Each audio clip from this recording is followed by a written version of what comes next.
evening, boys and girls. Welcome to the Monday edition here on WTF Nation Radio. Hey, how's it going? I'm your host, Redleg. And I guess I'm flying solo tonight. Zulu is still off, dealing with some things and also some stuff. So it's just me. So you guys, the phone lines are open. I'll take some volunteer co-hosts from the listening audience. 415-889-8367. Stephen Thibodeau wants to know where the hot girls are. You're just kind of stuck with me, bro. I'm it. I mean, Mom's here, kind of, sort of, but she's not gonna be on camera.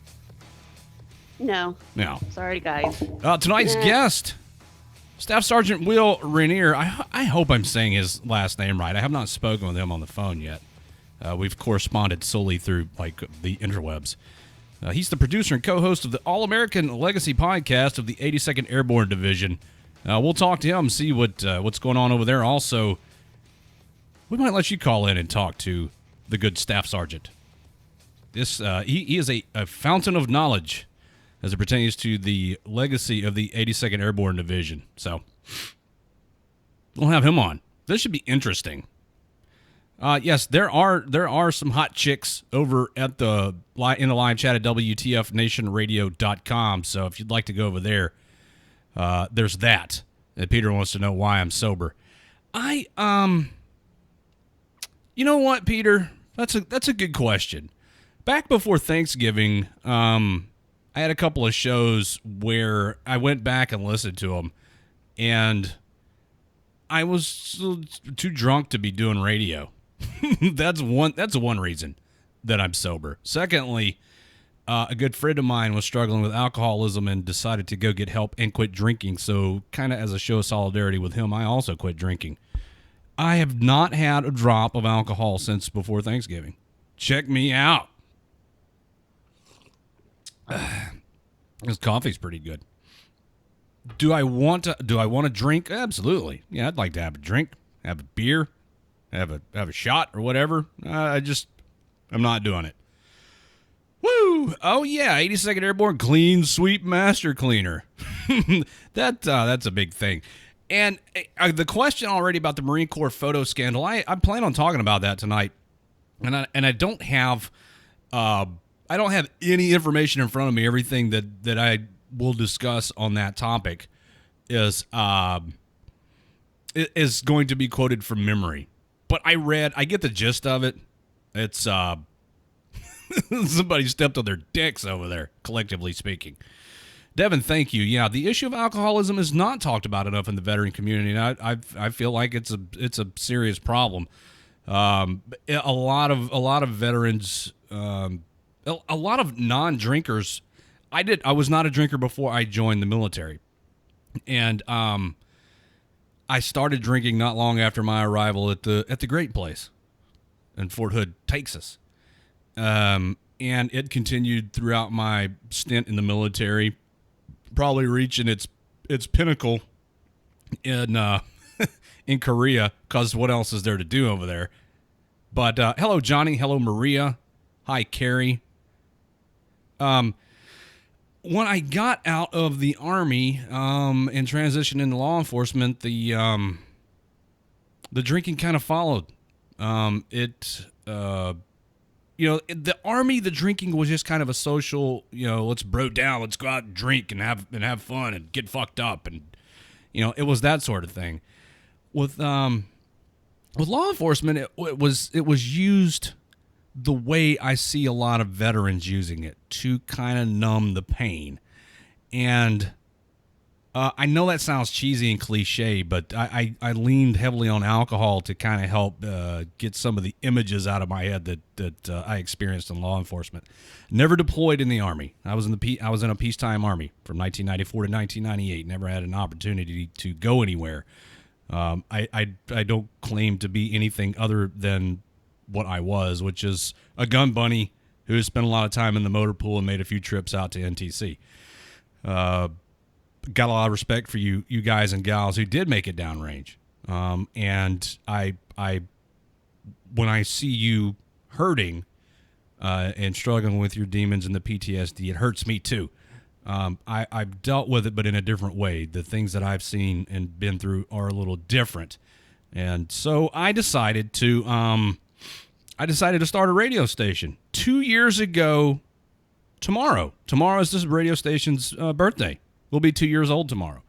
This is my way to kind of help give back and give everybody a place to gather around and discuss things and maybe help you get out of your head for a few hours, a couple nights a week or whatever. Alcoholism's a nasty, terrible disease. I've seen it ruin families. I've seen it ruin individuals. And I agree with whomever said in the Facebook live chat that it's not talked about enough. So, just check on your buddies. All right, I'm not going to be that teetotaler who says, "Oh, alcohol's bad." Go have a beer, guys. Have a shot. Be responsible for yourselves and for one another, and that's all the preaching I'm going to do about alcohol. There's nothing in here but coffee. Promise. I've seen alcoholism do terrible things to good people and good families. I don't want to see any of you, my extended family, have to suffer at the hands, in the grips and the throes of alcoholism. It's no good. Mom, what's your experiences with alcohol? You able to control yourself? I sometimes I can control my urges. Most of the times I can. I mean, when I'm partying, I kind of, get too indulged. But I grew up. My father's an alcoholic, so I try not to, gear into that direction. I have not had a drop to drink in about 2 weeks now. Oh, good for you. I mean, if that's what you're shooting for. Well, I mean, in a way, yes. I just started counting, for me, I just started counting, the empty cans, and I'm just like, holy shit, that's 500 calories right there. Yeah. I got to run all that off now. Listen, I'm not trying to be judgmental of anybody who drinks. If you're an alcoholic, I'm not going to judge you. All I'm trying to say is, everybody, think of yourselves and others. And if you're using alcohol as a coping mechanism to deal with whatever you've got going on inside that head of yours, then find something else. Correct. For your own sake and the sake of the people who love you and care about you. Because, I mean, I guess being on the other end and growing up with my father being an alcoholic, it was not fun at all. Absolutely not. I mean, it was like we were constantly walking on eggshells because my dad wasn't a happy drunk. He was an angry drunk. So we didn't know, okay, is dad going to be pissed off? The littlest thing would set him off, or would he be okay? So that's been my experience of dealing with alcoholism. Everybody has a different story, but I think everybody here, there's a common thread. Somebody either knows an alcoholic, has known an alcoholic, or is themselves an alcoholic. And I mean, let's not pull any punches. There's definitely somebody in the listening or viewing audience right now who's struggling with alcoholism. But I'm not here to preach to you. The only thing that I would like to tell you is I think maybe you need the help of your brothers and sisters and a professional. I get that the PTSD. Listen, guys, PTSD is a real thing. I acknowledge that, and I understand that it's difficult to cope with, and that alcohol. A lot of people turn to alcohol as a coping mechanism because it nulls and dulls the pain. It numbs and dulls the pain. Well, I can't. Everybody's experiences with alcohol vary. I just decided to stop drinking, so I stopped. And I have not had anything since I stopped. That was shortly before Thanksgiving. Some people can't just do that. Some people are physically and psychologically dependent on alcohol. I understand that as well. But you have got to be the catalyst for change. You have got to be, you who are suffering from alcoholism and struggling with alcohol dependency, you have to be the one to make the initial step. We, your battle buddies and your family, can give you a nudge in that direction. But it's going to take you have that moment of clarity to wise up and say, look at what I'm doing to myself and the people who care about me to go out and seek out help. That's it. I'm no professional. I'm just speaking from life experiences. And don't look at my face. I got hit in the face with some shit at work today. Look at that. Good job. What'd you do? Boy, it's just dangerous getting up and leaving the house in the morning. I got hit in the face with some stuff at the day job. Oh, nice. Some fragments off of a. Oh, I was gonna say, who did you piss off? Off of a grinder. But I don't like grind stuff. I'm the friggin' boss. I just walk around and get hit in the face by other people's grinders. I'm not the boss. I'm a foreman. I'm not anybody's boss. I just work there too. Ha. The phone lines. If you'd like to call in and share your experience, there's nothing that I don't want to say enjoy, because enjoy makes it sound like it's some kind of perverse thing. I like to share people's life experiences with them, positive or negative. If you have an experience that runs to either extreme of that, alcoholism, whether you have defeated alcoholism and are recovering, or if you're caught in alcoholism's clutches and that's your coping mechanism, either case, you want to call in and share your story. 415-889-8367. 415-889-8367. And you can call in at any time and talk about anything. And I got current event stuff to talk about, including what's coming up over the course of the next week here on WTF Nation Radio. Tomorrow night, J. Rady and Meeks are going to have Master Sergeant Mike Eldred on the show. He is the NCOIC of the Best Medic competition, which is, if any of you have ever participated in or witnessed one of these things, that's a big deal in the medical community in the Army. And I've seen bits and pieces of these competitions, and they do not fuck around. This is serious business. It ranks right up there with Best Ranger and that sort of thing. It's very grueling and demanding and requires you to be at the top of your game. So he's going to be on tomorrow night to talk about the Best Medic competition, and Minx knows him personally. And let's go to the phones here. Maybe. WTF Nation Radio, you're on the air. How's it going, Redleg? It's Johnny, your whiskey drinking friend. Hey, Johnny, how you been, buddy? I haven't heard from you in a while. You okay? Yeah, it has been a while. Yeah, everything's great. Just, living the dream and waking up screaming, the usual struggle. Yep. But yeah, you were talking about experiences with alcoholism. Well, when I was younger, my father passed away because of alcohol. Actually, it was Christmas morning. I got a call from my family member saying that I had to go up to Boston and say goodbye to my dad for the last time. That was kind of a hard thing to do, obviously, saying goodbye to your dad. But, Christmas morning is supposed to be a day of joy and happiness, but that kind of wasn't the case. And one thing that I've seen primarily about when it comes to alcoholism is how habitual somebody is with the drinking. Now, some people become so dependent on it that they can't rely themselves. I mean, they can't not have alcohol. For instance, my father tried to quit drinking at one point, and he quit cold turkey. When he quit cold turkey, he had a stroke and almost died. Right. The doctors were like, yeah, you want to quit? You can't quit. Just like, oh, yeah, boom, you got to taper yourself off of it. If not, you're going to kill yourself.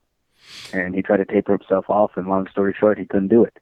And one thing that I've seen primarily when it comes down to it, it's all about willpower.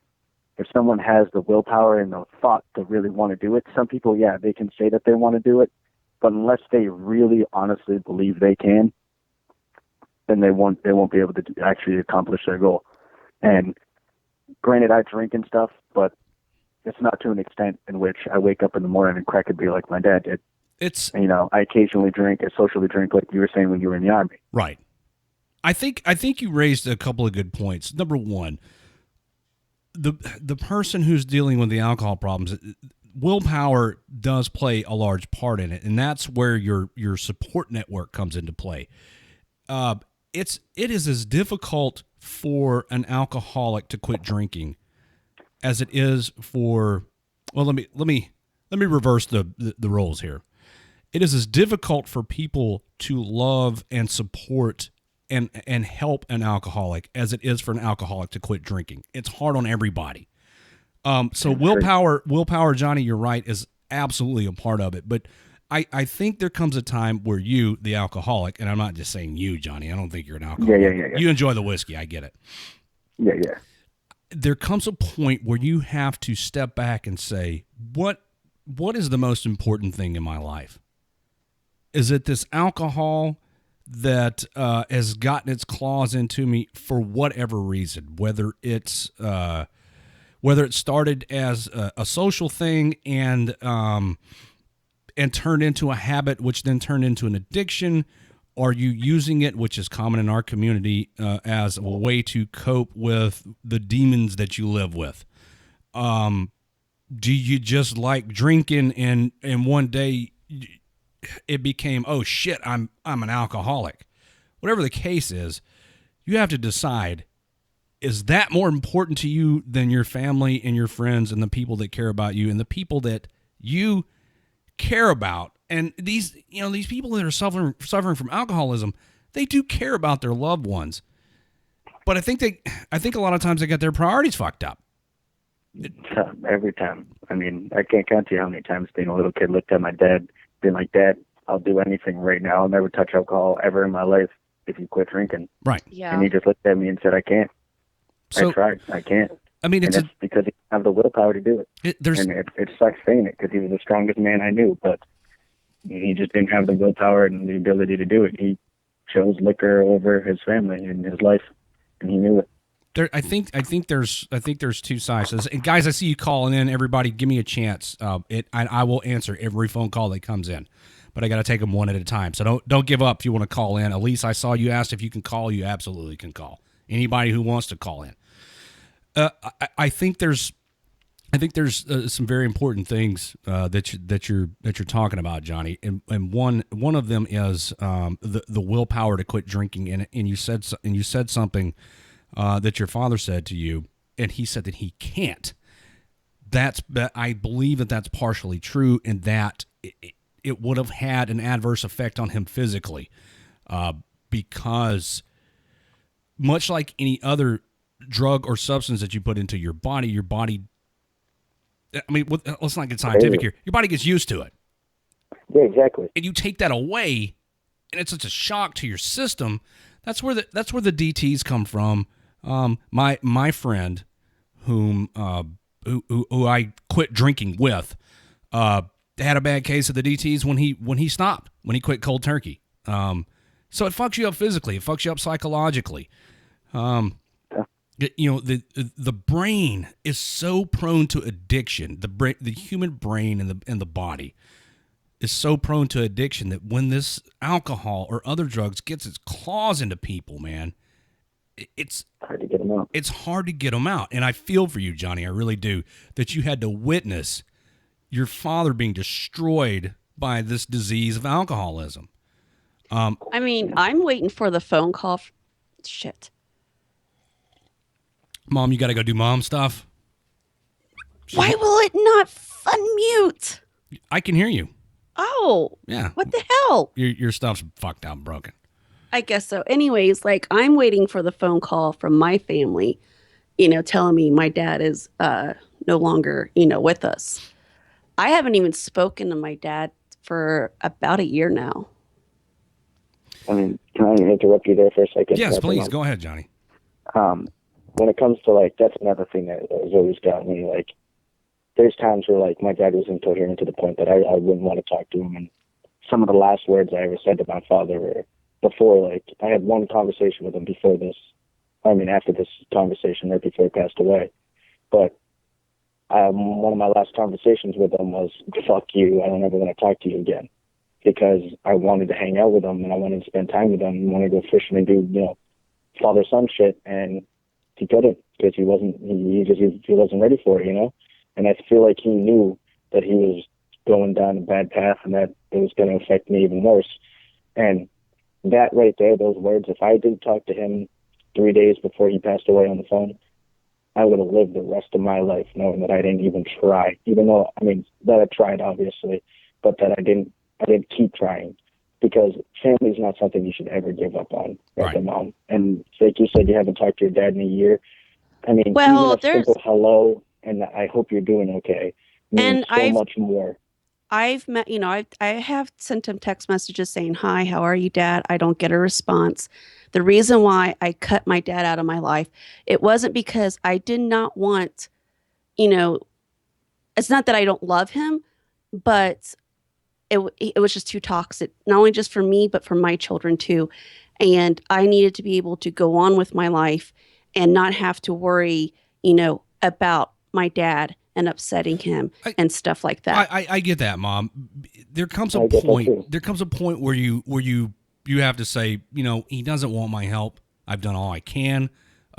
Maintaining ties and a relationship with him is starting to ruin the life that I've built for myself with my husband and my children.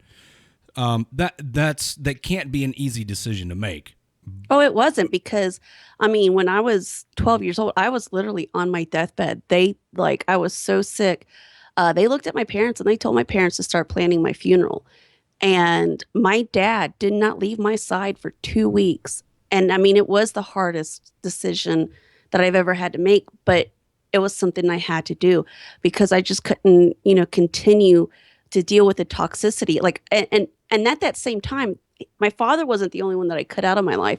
I like cut out several toxic people out of my life. Right. And ever since then, like I've been a happier person. Like I hate to say that, it kind of sounds selfish, but I also have to do what's, best for my family and be able to move on. Absolutely. I mean, and then my dad did reach out to me. What was it? Well, I would say like maybe it was maybe more like 9 months since I talked to he reached out to me to come visit. And I was like, all right, cool. You're more than welcome. But then he, like I messaged him. I was like, look, Dad, we're getting ready to move. John's taking leave. And on this, X, Y, and Z. And if you want to come visit, we would love for you to come. He'll be off work. We can go, to San Antonio, to all several different places. And then, of course, my dad's like, I can't. I have to work. He's also a workaholic. So, then I was like, oh, okay, Dad, just let me know when you're ready. And I just left it at that. And I did say I love you. But I just knew it wasn't going to happen because it's always been like that. Like I would ask him to come visit. He said he would. And then he turns around and says he can't. Right. I did the same exact thing with my father. I mean, I can't remember the last time my father got me something for Christmas or my birthday when my parents like separated when I was really young. So, I mean, obviously it made that somewhat harder, but he always lived in the same town. He was never more than fucking 10 miles away from me at any given time. But at the end of like my father and I's relationship, I had pretty much written him off as already dead because the doctors told him, listen, Dane, you continue to keep drinking. I hate to break it to you, but you're not going to make it. You really won't. And he's, I'll quit drinking. And right. He made us all think that he was quit drinking, but he really wasn't. He was hiding nips and drinking vodka and trying to cover it up. And one day we caught him. After that, he just accepted the fact that, we had caught him. And I did exactly what you did, I said, like, I love you and shit like that, but then I just cut him off. I figured it was for the better because I knew that in some aspects, like, I was going to be more happy without seeing him go down that path or without being there when he goes down that path. Let me After ask you he a passed question, away, it was Johnny. so much harder. Johnny, are you how on a scale of 1 to 10, how satisfied are you with how Johnny turned out and where Johnny is in life? I am 100% satisfied about where I am and where I turned out. Well, then put all that other shit behind you, bro. I know, and that's the thing. I mean, I try to put all that shit behind me, but what I'm trying to do is, in some aspects, like, let some other people know that, just because people can't help themselves doesn't mean that you should write them off as being gone or being dead. Or like you said, at the moment, you're just expecting to get a call from one of your family members that's saying, he's no longer with us. Because the only thing that's going to play through your head is what you didn't do, not what you tried to do. Right. And that's what stopped me ever since he passed away. But my father taught me everything I needed to know in my life, whether it was good or bad. And when he passed away, everything else got taught to me from his passing. Now, I grew up a lot of my life without having like an actual physical father there. Granted, I had my stepdad and stuff like that, but It's not the same, you can't just hit up your stepdad and be like, hey, how's it going? Like, different ball game, because he's not, I mean, it's harder to explain. Like, he's not your actual dad. He's not your blood. So it makes it a little bit harder for you. But now that's all I know. All I know is my stepdad, because he's been there ever since my dad passed. But you know, you're happy with where you are in life, and you know, I think you're doing all right, Johnny. And great. I mean, I quit smoking weed. I mean, I smoked weed every day for 8 years, and I quit smoking weed. I'm on day like 16 now. Fucking, I quit that cold turkey, no problems. You know, it's not like alcohol or anything like that, but it's all comes with willpower. I mean, every one of my friends smokes weed. Literally, I think I have maybe 2 friends that are like several that don't. Hey, listen, smoke weed. Everybody smokes weed nowadays. Everybody. But what I'm gonna do, I'm definitely gonna clear up the air so you guys can get some more people into this conversation. Right. It was great talking with you guys. Johnny, are you you good? Yeah, I'm fine. All right.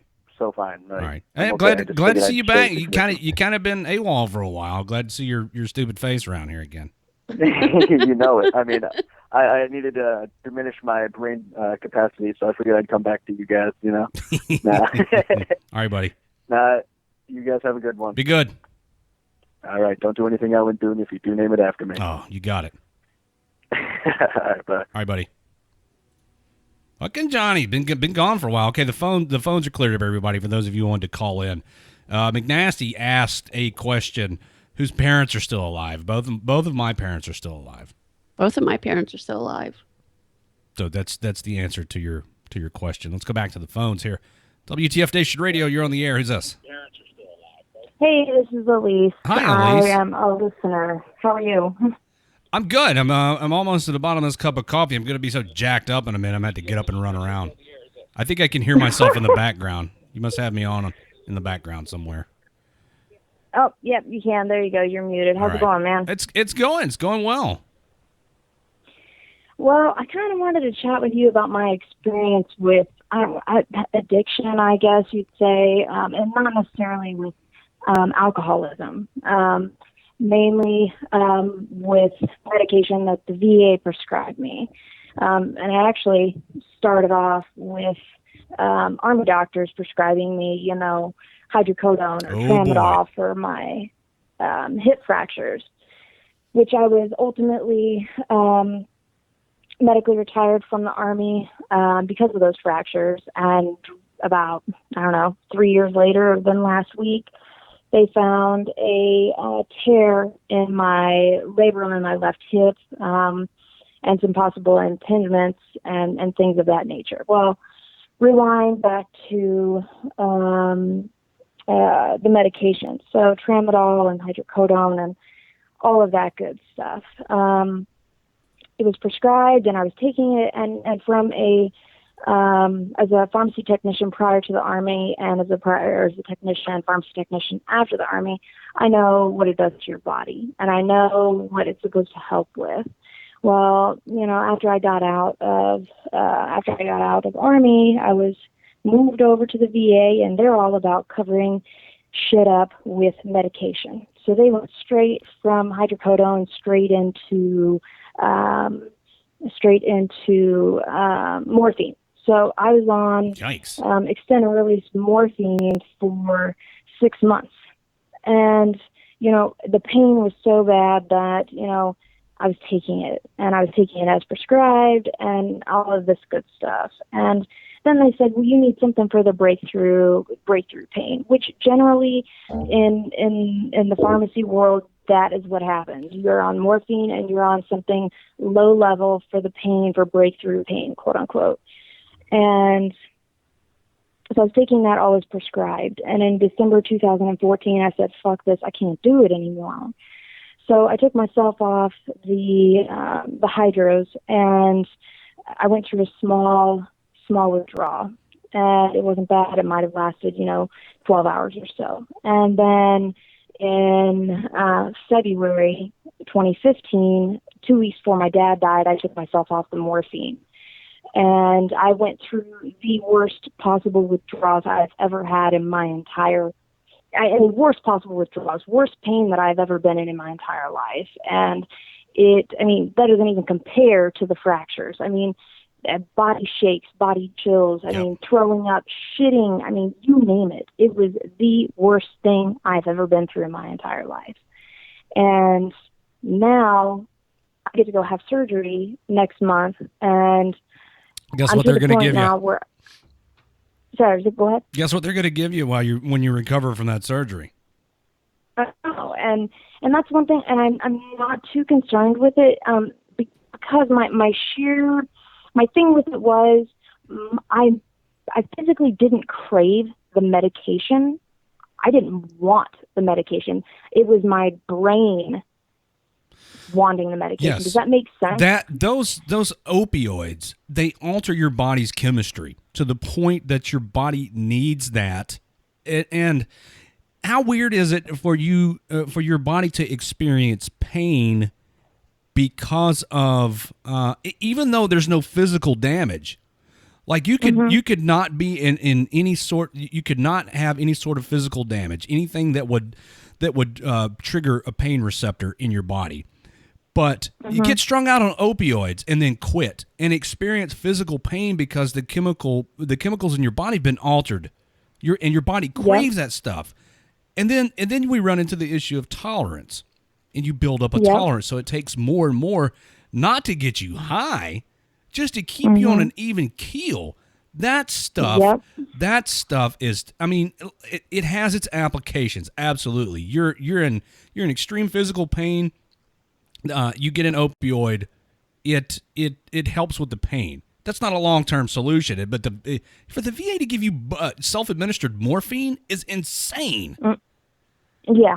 Yep, I 100% agree, and that's I'm a little scared when it comes to the recovery from this surgery in April, and like I said, I wasn't craving the medication. A heroin addict or anybody that's ever been on opioids, they can say, "Oh my God, I need it, so I don't go through withdrawals." Yes. I'm to that point now where I can say I need it for the pain. And I've got tramadol right now, and it's not an opioid, but it attaches to the same receptors in the brain. Right. So it's a painkiller, and it is considered a controlled substance in most states now. And I can take one and then not take one for a few days and be just fine. So I think I have it under control to the point where if they do prescribe hydrocodone, or I don't think they're going to prescribe morphine, I believe they're going to prescribe hydrocodone for the pain. Is this going to be a laparoscopic surgery, or are they going to open you up?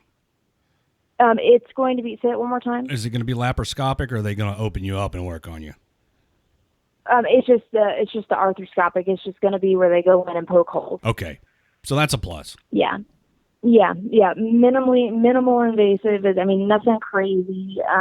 So it should be, as I said, about an hour and a half. So it won't be anything crazy. My main concern is when they go in and once they figure out, after they repair the tear, what's going to happen if they're going to need to reshape the top of my femur and that inside portion of my pelvis if there's any impingement. Oh my God. That's going to be painful.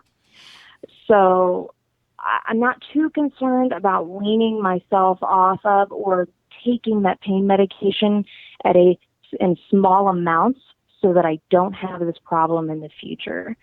And, I believe, and that my whole point was we were talking about veterans with addiction, and I believe alcoholism and, even smoking cigarettes and anything, coffee can lead to, addiction, caffeine addiction. Oh, now you're killing my buzz. and opiates are the same way. And I believe, especially with the VA, there are more veterans that have opiate addiction because that's what they do. They dole out shit like that left and right. I think the VA, I will cautiously say that the VA is getting a little more careful with handing out the opioids. And I've noticed that because when I went to the women's clinic here in Kansas City, she told me she would rather provide me with tramadol as opposed to oxy. And I said, please do. that's fine. I have no problem with that. Something lower level, and that's it's not necessarily an opioid, but it has the same kind of effects. You know what I'm saying? A low level painkiller that's not fucking naproxen. I'm picking up what you're putting down, Joseph Ryan. You're right, bro. He's talking about all right, the man. devil's lettuce. That was my piece, and I just wanted to share my experience. Thank you, and Elise. I would love it if Kansas would legalize medical marijuana or even recreational marijuana. But that will be one of the last states for it to happen. Yeah, same here. Well, they did just legalize it for certain medical conditions here. That's a different topic. Elise, thank you for calling in. No, man, thanks. I appreciate you taking my call, and y'all have a good night. You too. Thank you. Bye-bye. Bye. I'll tell you a little interesting tidbit about the opioids in Redleg. I got my hands on some of that stuff there towards the end of my law enforcement career, when I was really suffering from severe depression and whatever undiagnosed condition I may have had psychologically. No physical pain. I kind of sort of got strung out on that stuff for a while.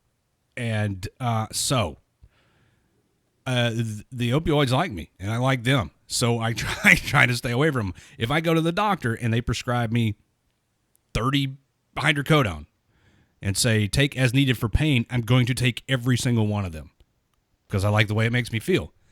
I'm cognizant of the fact that you can get physically addicted to that stuff. I know it. I know it. I'm smart enough to recognize it. But I have to physically remove myself from that stuff. WTF Nation Radio, you're on the air. Hey, what's going on, man? I was just listening to y'all's podcast about pain pills and stuff. Hey, bud, what's going on? What's going on, man? I'm prior service Army, Navy now. Just give background on myself. Something about pain pills. My mother I actually got sent home on humanitarian orders for 9 months ago to help take care of her because of years of abuse on pain medications, man. It tears down your body. It does. When you first take them, they make you feel good. They give you the happiness that you think you need. But 10 years down the road, you got heart conditions, and it takes a toll on you, and tears your family apart. It does, and it's like I was talking to Elise about. That stuff alters the chemistry in your body, so after a while, it's no longer a pain reliever. It's something that your body has got to have. Otherwise, you suffer the withdrawal symptoms. So to avoid the withdrawal symptoms, you keep using more and more, and the tolerance builds up, and it takes more and more. So you're taking more of a quantity more often, and then, like you said, eventually it starts causing physical harm to your body. That stuff's, it's got its uses, but I think of this country that, with the urging of Big Pharma, the manufacturers of this stuff, that the medical professionals were a little too liberal with the doling out of the painkillers, and it's created an epidemic of sorts. Yeah, especially with the heroin epidemic now, especially in the veteran community. They get out because while you're in, you go to doc, you get 100 milligrams ibuprofen.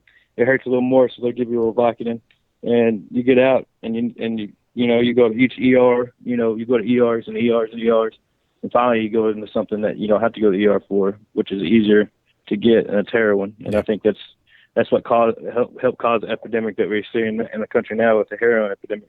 And people are dying because of it. That and the OxyContin, the hillbilly heroin. Yeah. But it starts with the smaller stuff that they give you. And like you said, you build tolerance. You start with 2, and then you start with 4 at a time, 6 at a time. And before you know it, you're taking a half a bottle a day just through the day. Just to keep from not being dope sick. Exactly. Yeah, you're not getting high from that.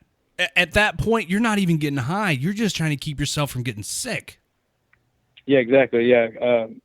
I've noticed that when I've taken my body, you take them for 2 weeks at a time, your body gets addicted to them. And for the next 3 days afterwards, you go through like a chemical roller coaster afterwards. I've never been strung out on them like that or nothing. By the time my wisdom teeth cut out, I could tell the difference and how easy it is to get addicted to them. Because after that, I was sick, for 2-3 days. I had a headache, Hey, did you have your wisdom teeth my cut head- out my while head you were in the was foggy. military? Do what? Did you have your wisdom teeth cut out while you were in the military?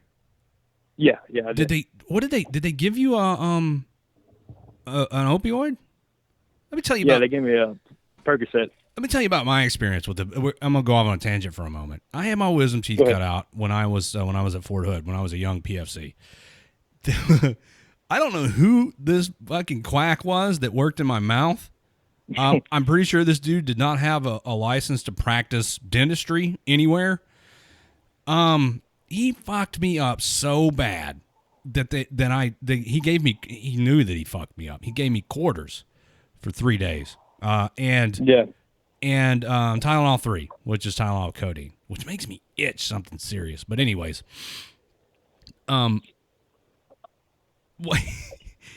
word of advice, everybody who's active duty. If the military offers to take your wisdom teeth out for you, say no. And get it done by a civilian where they can, maybe give you a little gas. Maybe the motherfucker doing it knows what they're doing. Maybe you don't need opioid painkillers when it's all over with. And you don't look like you got bashed in the face with a baseball bat, is what happened with me. Because it do mess me up. But I've never, ever heard a good, I got my wisdom teeth removed story from anybody who had it done by a military doctor. Never. I had to go back 3 times. See? The hole in my mouth wouldn't heal up. It was pretty bad. They had like fragments of bone that they had to go in there with these scissor-looking things to take out. Like 3 different times because they kept coming up and creating abscesses back there. I had all 4 of mine removed at the same time. They were all impacted, which means they have to get in there and cut to even get to the tooth to get it out. Yeah. Oh, man, that's one of the worst days of my life. Oh, yeah, definitely. Army or Navy doctor removed yours? My top 2 I got done when I was in the Army at Fort Sill. I'm a former fister. Hey! And then when I came over to the Navy, the bottom would start causing problems. They were impacted. I got done with the Navy, and it wasn't any better at all. But my wife, she got, we're Native Americans, so my wife goes to the Chickasaw Nation up in Oklahoma and get hers done. She was in there in a day, got out, took a couple ibuprofen, and she never had a problem again. But like you said, like everybody I know and myself, you get them cut out in the military, you have to go back 2-3 times because something's jacked up. Butchers. I did have to go back after mine. He left a piece in there, and it worked its way around to the front, and it was sticking out above one of my incisors, and he had to remove that, which involved just grabbing it with a pair of forceps and yanking it through my gums, and that hurt too.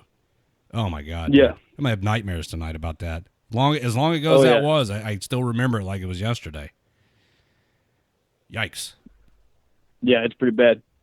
But yeah, I agree with a lot of what you said about the painkillers. They're like, I can see that. My mother, and she's only 45 and she's had six heart attacks. So, are you serious, man? It wore her down. Yeah, it was so bad that the military sent me home for humanitarian orders. So I got a set of orders to go home just to take care of her. How's everything going? Is there still? Is she still showing signs that she really wants to get back on the stuff? I mean, you would know. Yeah, she still takes them. I mean, she has a condition that she has to take them. That's how it started. It wasn't like she just started taking it just to take it. Right. She has something called Chiari malformation, which is something that pushes against your base of your skull and pretty much makes everything painful. So, she has to go to a pain management doctor, which, is understandable. But like you said, the tolerance built up where she was taking, 5 or 6 at a time instead of the 2 that, that she was supposed to, or the 1. And then, after so many years, and my mom's, just turned 45 and she looks almost 70, because of it. It just tears your body down. And like you said, the big pharma, they're into making customers, not cures. Yeah. But they're a for-profit business. Oh, yeah. Very big for-profit business. At the expense of people's, they're supposed to be, I don't know. They're supposed to be helping people, and I think initially probably a lot of this stuff started with good intentions, and then some scumbag says, well, look how much money we can make off of this. Oh, yeah. And that's where it ends up. Yeah. And that's why I believe that the marijuana industries are kind of getting stonewalled by them. Because, I'm not for, personally, just an 18-year-old kid going to buy, marijuana at the store. But for medical purposes, I can see the uses for it. And if someone who has something that causes pain for them every day, it would be a whole lot more healthier for them to smoke a joint to make them feel better, or different oils that they make versus pharmaceutical drugs. Yeah. Because pharmaceutical drugs will cause more problems than condition itself would. I mean, the whole marijuana thing has gotten to a point now that there's so many advocates out there, and it's being more and more widely accepted across the nation, and I guess worldwide, as a viable means to treat and cope with, never mind the recreational aspect of it, the medicinal aspect of it. It's becoming more and more widely accepted. And there's so many advocates for it, and there's so much science behind it, and there's been so many studies, even to the point that this radio station on Sunday nights has a show that primarily revolves around the use of marijuana for whatever reason, recreational, medicinal. The two guys, Jason and Charlie, that host it, excuse me, I used to not belch on the air, and then I stopped caring. Yeah, right. Jason and Charlie are very, very knowledgeable about everything cannabis related. So, I encourage everybody to tune in on Sundays and listen to their show. The Green Room. It starts at 8 o'clock p.m. Eastern right here on WTF Nation Radio. Check them out. I think we're probably the only veteran radio station that has that type of program on. But it's not what you think it is. It's actually informative, and this Sunday they're going to have Mary Daig on. She's the chick with no arms that was in Range 15, and they're going to have her on, and she's going to be talking about medical marijuana for veterans. Yeah, I think it's a very good thing if we can get our veterans off of, the chemical drugs, and if they think that it's better for them and it helps them, whatever helps them, because it isn't like it isn't a problem in the veteran community with, suicide rates so high, unemployment rates, drug use, heroin use and stuff, Willie Nelson himself said, that's what got him off the booze and pills was marijuana. That's what saved him. You're right, dude. It's absolutely a problem. The alcoholism, the rampant alcoholism, and the prescription drug abuse, and then you mentioned suicide in the same breath, and I can't help but feel like that this alcoholism and this prescription drug abuse and dependency on both of those things is a major contributor to the actual carrying out of suicides among veterans, because as anybody who's ever been to the club knows, you get enough alcohol in you, your inhibitions are lowered, your standards are lowered. Definitely. You ever wake up next to an ugly chick after a night at the club? It's because the alcohol fucked up your judgment.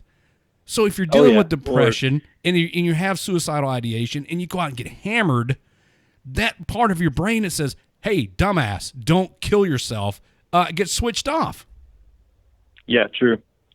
Another thing I was going to say was, anybody can test, especially in the military, dealing with someone who's drunk, who's a nice guy at work, but when he's drunk, he makes stupid decisions. I've never had to deal with that. Somebody who was stoned, they're just chill.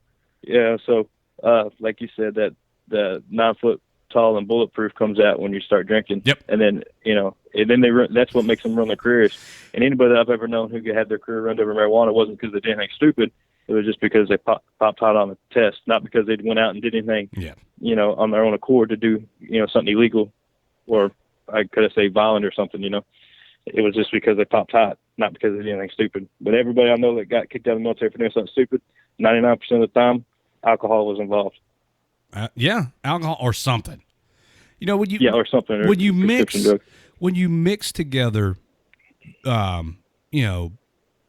hard dick alpha male 18-year-old plus other hard dick alpha male 18-year-olds plus alcohol, I mean, it's a recipe for disaster. It's like Pip says in the Facebook live chat, alcohol equals hogging. I never had the opportunity to go hogging, but I know that alcohol is involved in that every fucking time it happens. I mean, there's having fun, and then there's being a complete moron. Oh man! All right, got to wrap this segment up. Hey, first and foremost, thank you for calling in and sharing your story. And secondly, I hope everything goes well with you and your mother. That's taking care of a loved one is who's going through something like this is difficult on everybody involved, bro. And I hope that it works out for you. I appreciate it, man. Y'all keep up the good work, man. Hey, thank you for listening, and thank you for calling in and participating. You too, man. God bless. All right, same to you, brother. Good night. Bye.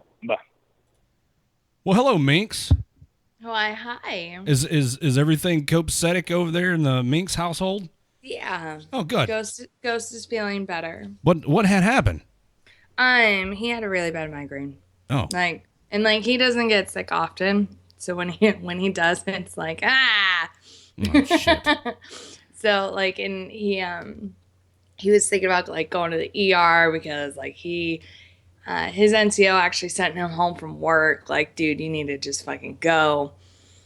And he was nauseous, vomiting, all that good stuff that normally goes along with a really bad migraine. Right. So, when I was a kid, around 8 or 10 years old, I used to get migraine, and I never knew what caused it. I used to get a really, really sharp pain behind my right eyeball. And then I would get sick and throw up, and then I was fine.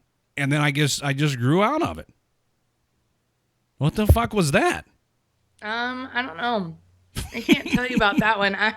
I'm not, I don't really do a whole lot of cranny stuff. So I don't know. Good. Maybe it was a tumor. No. Not a tumor. Yeah, I don't know. I think I would have noticed that. I think somebody would have spotted that on an X-ray or something. Yeah, maybe. Well, I'm glad to hear he's doing okay. I don't know how much of the show you've listened to, but I think we've kind of cracked open a can of worms here that it's addiction. It's things that need to be talked about, and things need to be spoken about frankly and openly and honestly among this large extended family that we're all a part of, and not pull any punches, and let's not sugarcoat things and bullshit each other. Let's talk about the fact that there's a rampant epidemic of alcoholism and drug abuse in the military and veteran community. Yes. Of course, the Army has their program in place, such as it is. But more than that, I think it takes you the individual I think it takes you, the individual, realizing, first of all, you have a fucking problem. And then, secondly, you have a decision to make. What's more important to me? Getting drunk and numbing this pain that I have and destroying my life and the lives of those who love me? Or I mean, you can get drunk every night. Yeah. And that's a temporary... Well, you wake up in the morning and the issue's still there. Mm-hmm. Or let's handle the root cause of the issue somehow. Okay, so I can speak a lot about this topic. I grew up with an alcoholic mother who then turned into a pillhead. And so I've had addiction affect me my entire life. It has completely it's completely ruined, let's be honest here. It's completely ruined any sort of mother-daughter, a normal mother-daughter relationship that I would have had with my mother. And to the point where, I've stopped talking to her for months on end because she's still using. And I've, as an adult, and especially getting into the Army and finding my voice finally that I didn't have as a kid growing up, and being able to gain the self-confidence to realize and the self-worth even to say, you know what, I don't want to have your problem affect me anymore. And being able to tell my mom hey, you either need to cut your shit out and you need to get help because you want to and go to rehab because of you, or I'm gone. You and I will have absolutely zero contact with each other. You will not know any child that I have. You won't know them. They won't know you because I'm not going to let your addiction into their lives. And because from the time that I was, in high school, like freshman in high school. So shit, what was that? 13 fucking years ago. What? Yeah. No, shit. No, I graduated 13 years ago. So 17 years ago. My mom has been in and out of different rehabs and doing different AA stuff and outpatient rehab, inpatient rehab, you name it, my mom has fucking done it. And each time she goes, it would be, you know, oh, like this time it's for sure. I'm gonna stop drinking. I'm gonna get sober. I'm gonna, you know, she did the same old song and dance. And so finally, as like an adult, I started calling her ass out on it because, like, it had gotten to the point where her personality was changing, and she was becoming abusive, especially towards my little brother. And like, Redleg, you know me, like I get fucking protective as fuck. True story. You know this from experience. So like, and it got to the point where my mom and I almost went to like a physical fight because she was being like verbally abusive towards my little brother while I was home on leave once.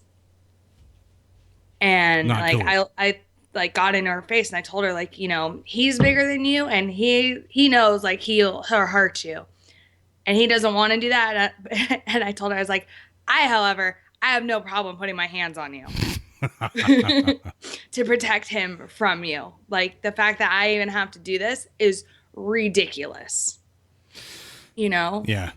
I mean, and, the kind of shit destroys really families. It comes down to the person yeah. wanting to go to rehab and wanting to get better and realizing that there is a problem. And only once they accept that they do have a problem and they're like, oh shit, I do actually need to get help and like I do need to change. And obviously obviously like what I've been doing hasn't been working. Like, yep. Only then will they actually like succeed. Right. And but they have to want to get better more than they want their addiction. It's tricky. It really is. And we'll try to talk more about it a little bit later in the show. We got to take a break right now. So we'll take a break. We come back. We're going to have Staff Sergeant Will Reinier on. He's the producer and co-host of the All-American Legacy podcast of the 82nd Airborne Division. And we'll talk to him about his podcast and the content thereof and how we'll talk about how he's ranked number 2 in the government category on iTunes. They're blowing up over there. Look at him. Look at him go. All that and more coming up here on the rest of the Monday edition on WTF Nation Radio. We'll be back shortly. Don't go anywhere.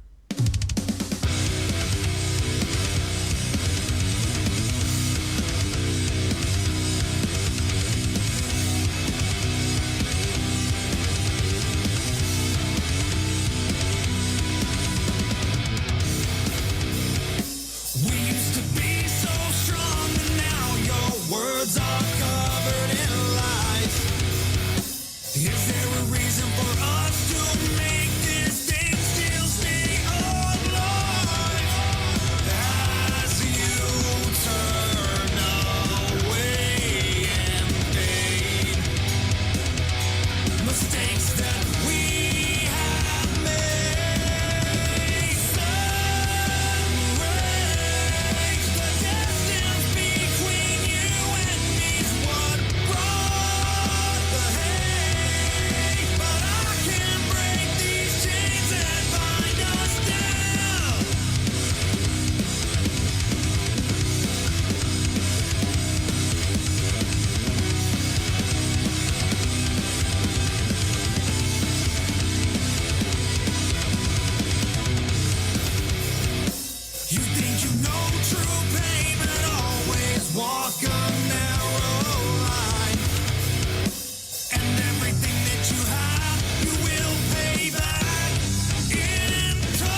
what's up, guys? This is Matt Best, and you're listening to WTF Nation Radio.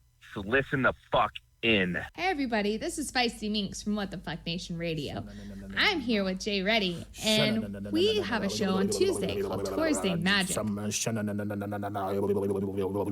Jay Reddy, what are you doing? I'm trying to summon the nation. You're about to summon a demon. Like, let me deal with the magic part. You deal with the Viking part. All right, that's cool with me. All right. I am the one, the way your son don't need a gun to get respect up on the street. You're listening to Redleg on the voice of U.S. Army WTF Moments. WTF Nation Radio.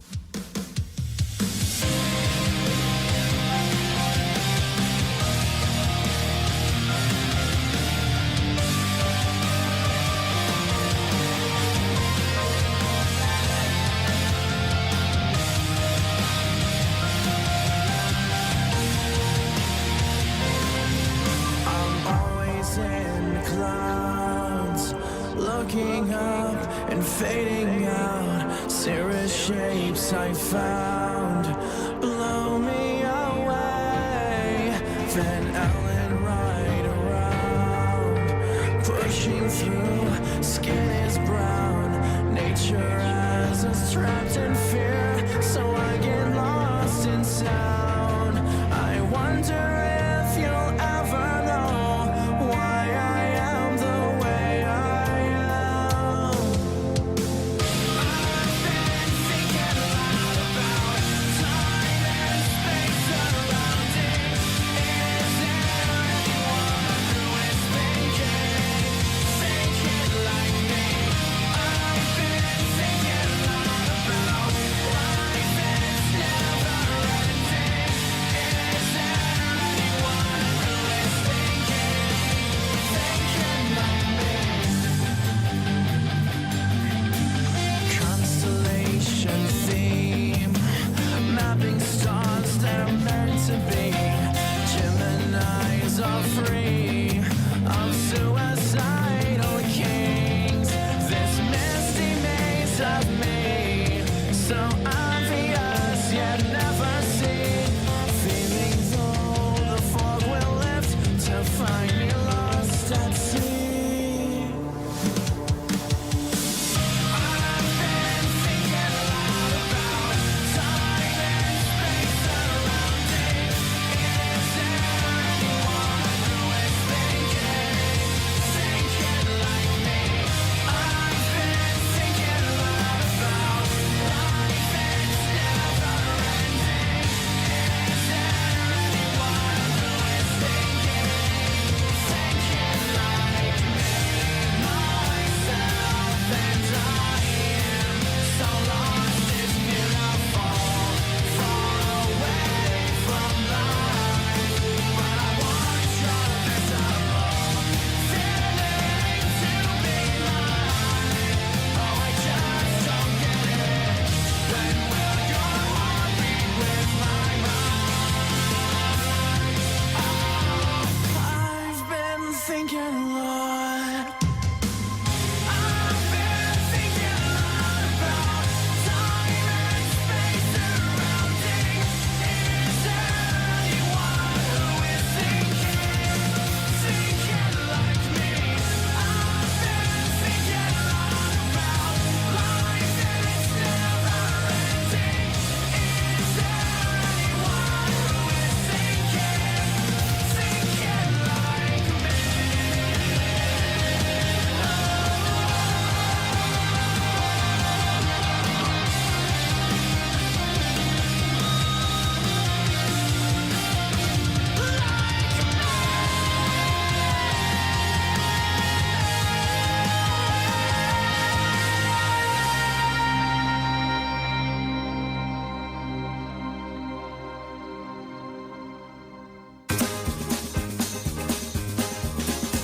All right, we're back.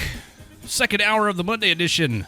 Thanks for tuning in tonight to WTF Nation Radio. I'm your host, Redleg, and I'm joined by the lovely, illustrious Mom and Minx. Hey, Mom may be beating her kids, but I know Minx is here. Oh, Oh, she's back. here. Okay, all right. Yeah. We're joined currently by tonight's guest. He's the producer and co-host of the All-American Legacy podcast of the 82nd Airborne Division, which is currently ranked number 2 in the government category on iTunes. I didn't know there was a government category on iTunes. I need to get me some of that. I wonder if I qualify for that category and if I can surpass the All-American Legacy podcast. It's on and popping, Will. We're going to do this. Hey, you guys are welcome to try. You know, that category is pretty interesting. That's where you'll find the soft rep podcast, some of the War on the Rocks stuff, a lot of national security, defense type podcasts. So if you're into that kind of thing, absolutely go check it out. We hit number 2. I think we've slipped off in the last couple of weeks, but we made the front page of iTunes, which was really cool. We got ranked up there, and I think at one point 4 of the top 10 episodes in that category were our show. So it's been a pretty cool ride so far. You know, you mentioned some of those other podcasts, and they sound like a real snooze fest. I don't know how you guys aren't number 1. Well, Soft Rep might be pretty cool, but I could defense. Yeah, those guys, they dominate the category. And then I don't know if anybody out there actually listens to podcasts, but Radio Lab did a spinoff called More Perfect, I think, which was like about past Supreme Court rulings, and anything Radio Lab does just kind of touches, anything they touch just kind of turns to gold. So there's really no competing with an organization like that. Well, yeah, but you hit number 2, which is pretty good on iTunes. Yeah, we'll take it. Hell yeah, absolutely. So tell me about the All American Legacy podcast. I mean, the title of it kind of alludes to what it's about. What's the content and how many episodes have you done, and how far are you going to go with this thing? So it's pretty simple. So 2017 marks the 100-year anniversary of the 82nd. We started in 1917, ramping up for World War I. Went over and did World War I. Had our 2 Medal of Honor recipients from there, Alvin York, which almost everybody knows who's in military history, and then Emory J. Pike, who was another just kind of one of the legends from the division.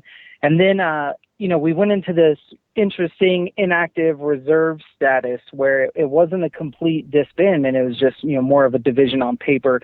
And then as everyone knows, I don't think there's anybody out there who knows anything about the Army and doesn't know about the 82nd's legacy in World War II. Right. And then all the things that we've done since then. So this is our way of capturing that 100 years and retelling that history as a definitive, this is how it happened. This is the story of the 82nd Airborne Division.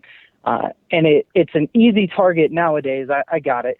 But the podcast is really more about the real heroes and the real guys that deserve recognition. This isn't a podcast about you and me. This is a podcast about the people who came before us and actually did the stuff that made the 82nd into what it is today.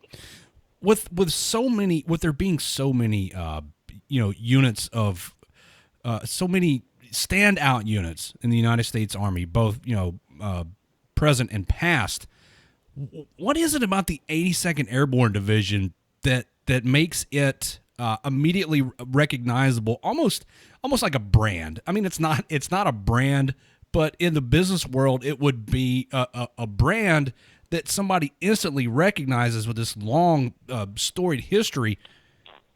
What is it? What's the draw? What makes it so notorious in a good way? I think there's just something about that added element of, everyone in the Army is expected to run and fight and shoot and go to war and win the battle and win the day. But there's just something, that little extra, you jump out of an airplane and then you do those exact same things. It really romanticizes this idea of what an Army unit can do, a conventional Army unit can do. You think about World War II and the drops into Sicily and Salerno and St. Mir, and you think about, these guys, they weren't doing anything different on the ground than any other soldier at the time, but they jumped out of the airplane with everything that they had to get there. And there's something about that just, it creates this man, that's really, really awesome. That's really interesting. And there's not to say that any other division couldn't, doesn't have a story, history and couldn't do a podcast of their own. I would love to see more units do podcasts and retell their unit history, because I think there are a lot of stories out there that are getting forgotten over time, that are being overlooked. And, if we don't keep telling those stories, then people forget, and then they just kind of disappear into history. The First Cavalry Division is one that comes to mind, especially with the recent passing of General Moore, who, then Lieutenant Colonel Hal Moore, in the Battle of the I Drink Valley. I watched We Were Soldiers when I was recovering from my surgery. Well, was that last week before, whatever. Watched it again. What a story, man. You're right. I'm kind of shocked that nobody else is doing what you're doing. You may be the catalyst that sparks that whole thing. And I'd love to see it too. We kind of looked at it, and I think we're definitely the first military unit to do a retelling of their unit's history, and that's really cool for us because over there in the public affairs office, we all kind of enjoy podcasts in our own time, and so to be able to say, hey, we can do this. We could definitely easily take these stories of the 82nd and go out and find the people that lived it and have them tell it in their own voices, as opposed to just us, because nobody really wants to listen to me talk for an hour or half an hour. But you actually go out and find the guys that were on the ground that lived the history, and get them to tell their story. And there's no substitution for that. Absolutely. I wanted to ask you, and maybe I should have asked you this before we went on the air. How's the command of the 82nd Airborne Division feel about this podcast, first of all? And then I guess the follow-up to that would be, what did you think about you coming on WTF Nation Radio? Because, we don't exactly have a stellar track record as it pertains to relations with the Army. Anytime you do a project this big, it is labor-intensive. It does take a lot of time. So you get the support of the command, and that really does make a huge difference because, ultimately anything that we put out, if it's factually inaccurate or it just sounds bad, it could make the entire division look bad. And so we get the support from the command, and then, you guys, let's be honest, you guys reach an audience that, we can't always reach with our Facebook page or with our Twitter account. And so, some of the guys listening to this right now, I guarantee you there's at least a handful of them that didn't know we had a podcast. And so now, who knows, they could be downloading it right now and listening to episode 1, The Birth of the Division, and learning for the first time ever about, back in 1917 when we stood up down at Camp Gordon, Georgia, or Fort Gordon, Georgia. So, right. If we can reach those guys, if we can reach, the same audience that are listening to your show and get them to come over and see what we're doing with our show, then that's a win for us. I think this could be the beginning of a beautiful relationship between U.S. Army WTF Moments and the 82nd Airborne Division. Look at us building bridges. Maybe. I don't know. Anything's possible. So does each one of these episodes focus on one specific person or event, or is this just kind of the start to finish storytelling of the 82nd Airborne Division broken up over several different episodes? It's a little bit of both. So obviously World War I was so long ago, there was no possible way that, none of the World War I veterans were still alive. So there's no one to talk to. So we had to go and dig and find some experts and kind of help us retell the story of how that went down. And especially the Alvin York episode is just incredibly retold by one of the historians up at West Point who kind of did just thousands upon thousands of hours of research and went out to the Argonne Forest and, did all this archaeological and just crazy scientific research to figure out exactly what went down. And so the way he retells it is just great. So we try to break it up just story by story and find an anecdote, if you will, that kind of helps capture the whole essence of a battle. So you'll see a couple of different things with World War I. We had a few special guests. Dan Carlin, who's the host of Hardcore History, which is another incredible podcast. He came on the show and talked to us. Professor Buzzkill, who has a hit show, came on and helped us dispel some of the myths and rumors. And then as we get into World War II and beyond, with us, so we're able to really get those stories and find these anecdotal kind of, hey, this is what I saw, and then fit that into the larger context. So you begin the story in World War I. Right. Where are you right now in the history of the 82nd Airborne Division?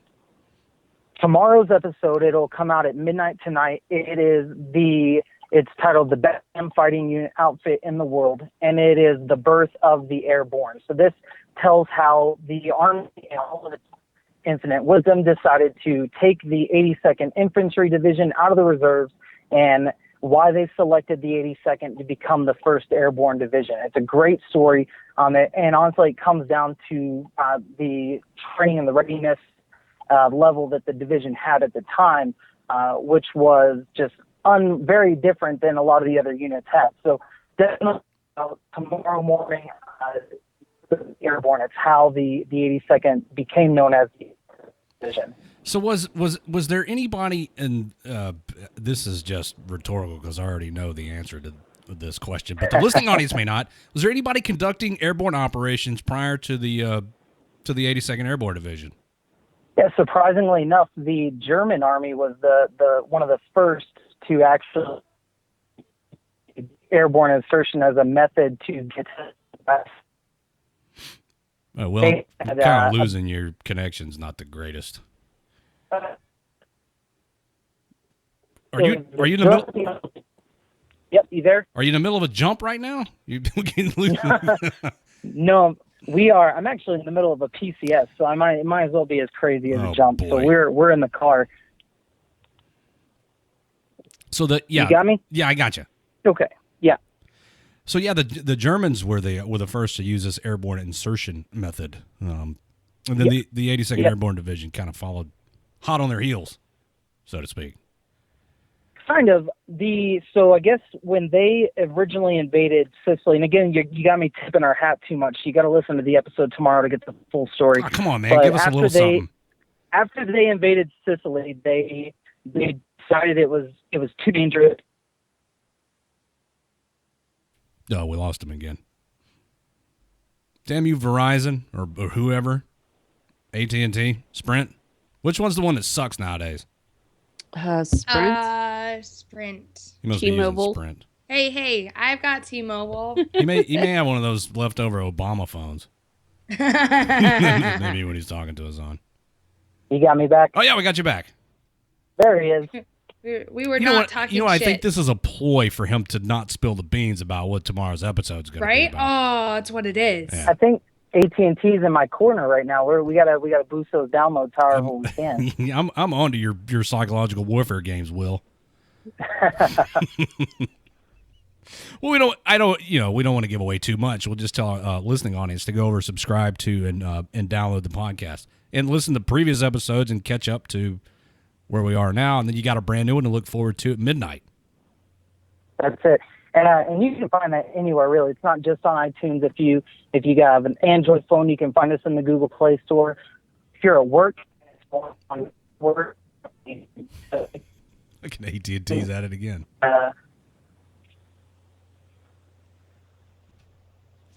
You got me back? Yep. It's the Russians. Okay. That's what it is, the Russians. So yeah, anywhere you get your podcasts, including YouTube. So if you're at work, all those other links are probably blocked on the Nipper. Pull it up on YouTube and you can check it out there.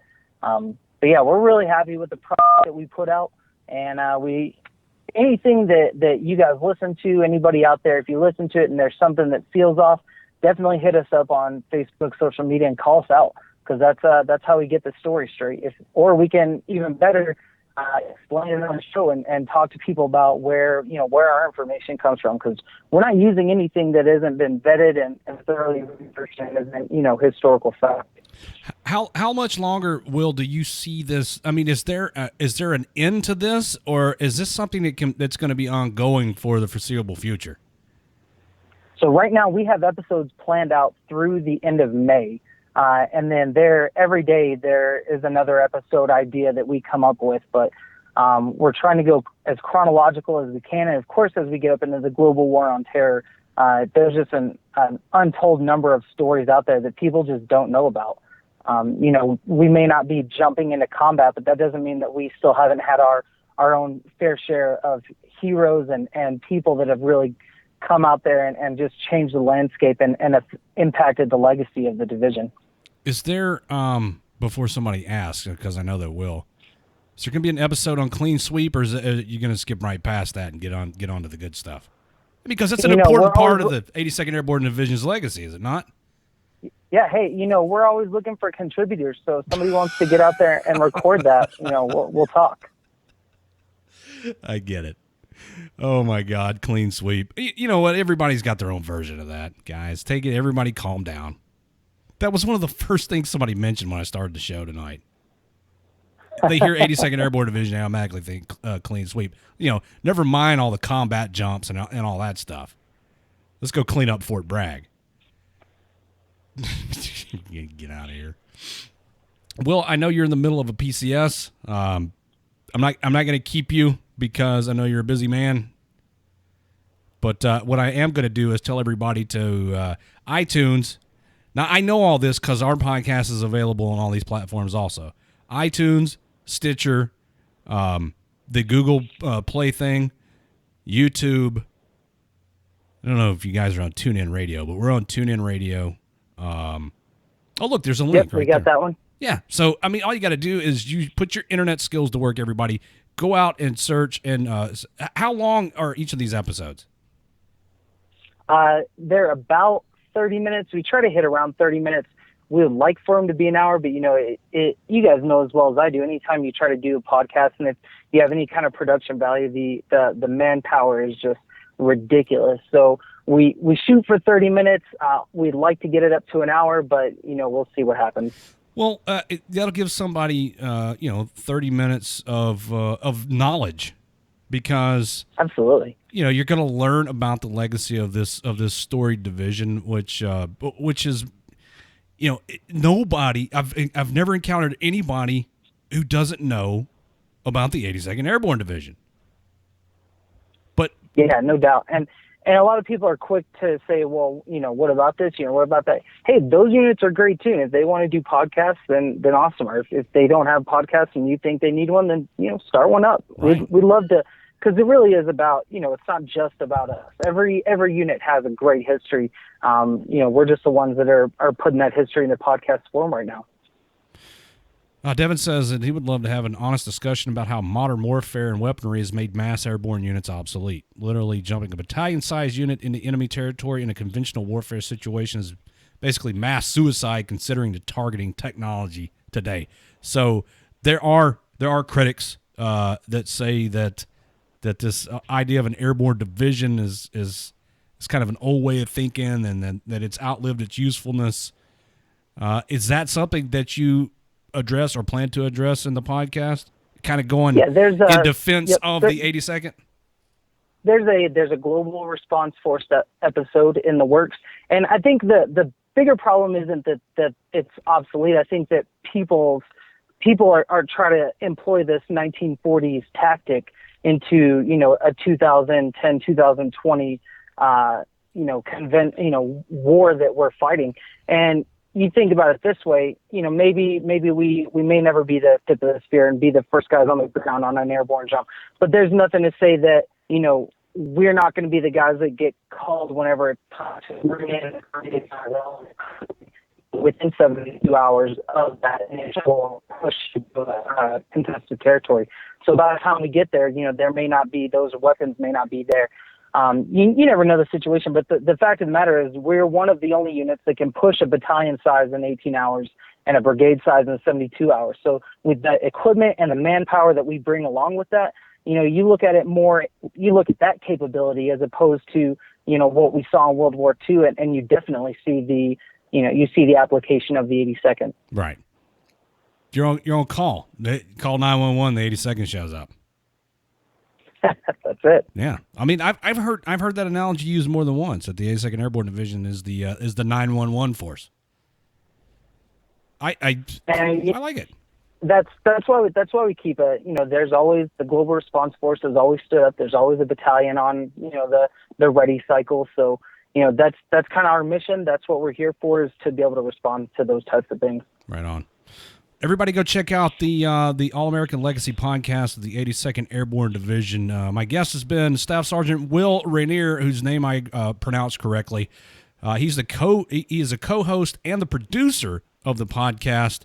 So iTunes, Stitcher, TuneIn, YouTube, you name it, it's available out there. Everybody go check it out if you would like to learn more about the history. Will, thanks for taking time out in the middle of your PCS to talk to WTF Nation Radio tonight. And come back and let us know more about it when you get settled in. Yeah, man. And everybody out there listening now, we'll have that episode up tonight.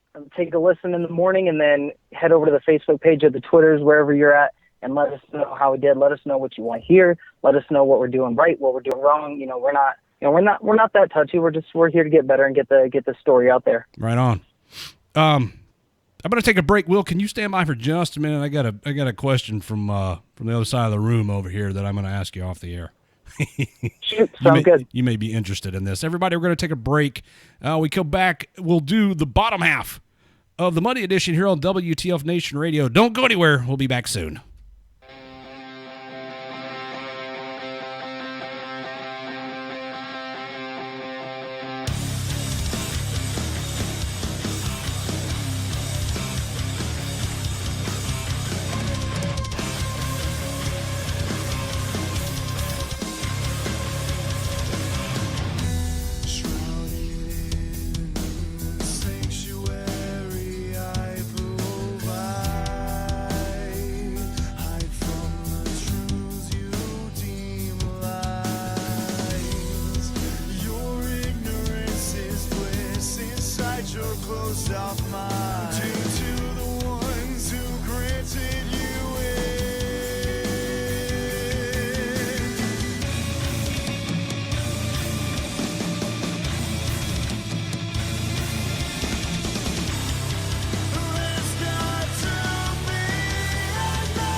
It's my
Hey, this is Eric Stolhansky, otherwise known as Rabbit from Super Troopers, and you're listening to WTF Nation Radio. The voice of U.S. Army, WTF Moments. This is WTF Nation. Woo! All right, we're back, and we have an addition to the call, and they brought up the topic they want to discuss. Welcome, everybody, the new listeners and viewers. You're tuning into the second half of the Monday edition here on WTF Nation Radio, and I'm your host, Redleg. Zulu has the night off, so it's just my stupid face, and I've got Mom and Minx on the phone, and Ice called in right there towards the end of that last segment with Staff Sergeant Will Reinier, who's on the road in the middle of a PCS. Good guy, very knowledgeable in the legacy of the 82nd Airborne Division, to the point they're doing a podcast. Everybody go check it out. Minx has got something she's chomping at the bit to talk about. And I kind of hinted at it earlier in the show that I was going to talk about it. Then we started talking about alcoholism and substance abuse and chemical dependency. And then we had Staff Sergeant Reinier on. So it kind of got sidelined. But the Marines and their naked pictures and that whole scandal and debacle that's shaking the Marine Corps to its very core. And okay, Minx and I started kind of I know. We started kind of discussing this off the air, and then it's one of the rare occasions where Minx and I don't see eye to eye about something. It doesn't happen often. This doesn't happen. So I think everybody's up to speed as to what I'm talking about. The secret Facebook group in which these Marines, the Marine Underground, kind of passed around some pictures, some I don't want to say not flattering, because I'm sure some of them were, but probably inappropriate photos for the setting. And Minx says, or said, I don't know. You said you changed your mind. Well, okay. So when I think you and I talked about this on Saturday, when like breaking news, like, you know, a bunch of these like naked pictures were found, and not a lot of information was put out in regards to this.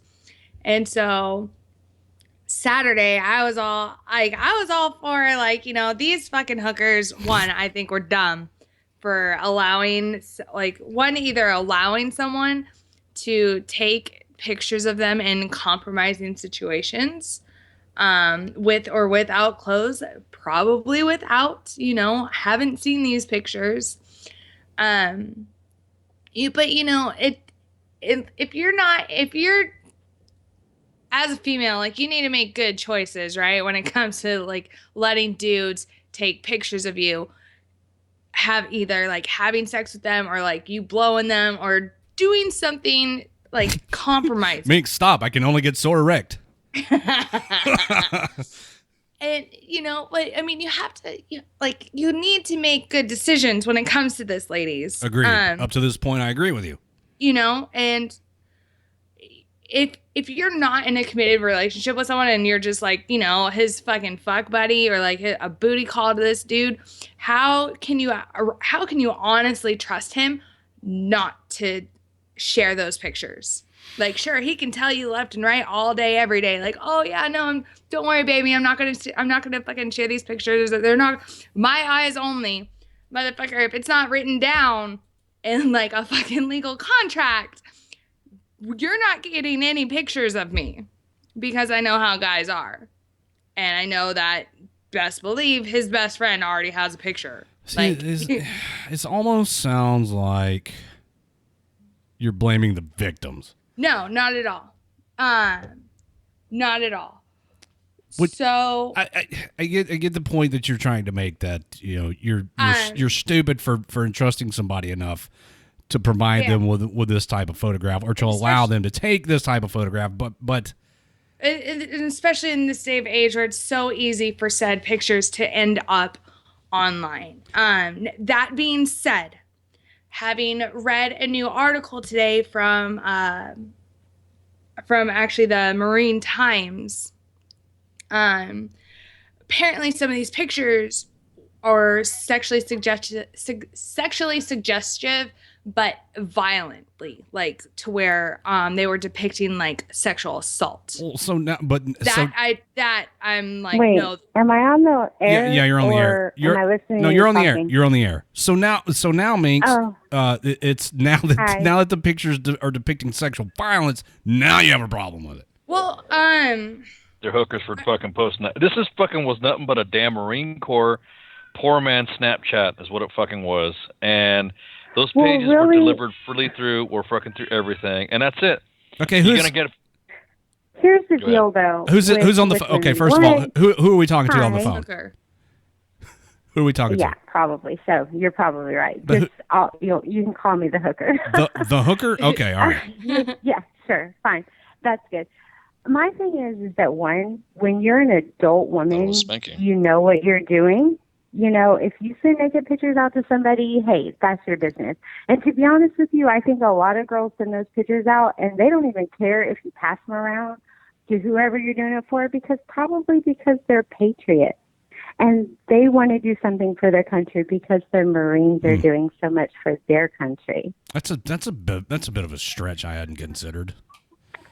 Well, I just feel like, you know what, hey, some people are just like, you know what, fuck it, I'm on the internet anyway, let me send this guy a pussy shot. Send us a picture at WTFNationRadio.com Facebook on the inbox. Be a judge. The way I feel about this is that somebody, some young lady or ladies entrusted somebody else, some dude, some jarheads, with these personal photos in confidence, and it said jarheads betrayed that trust and confidence and shared these photos, regardless of the content of the photos, even if they were just tastefully done boudoir photos, which I do enjoy looking at.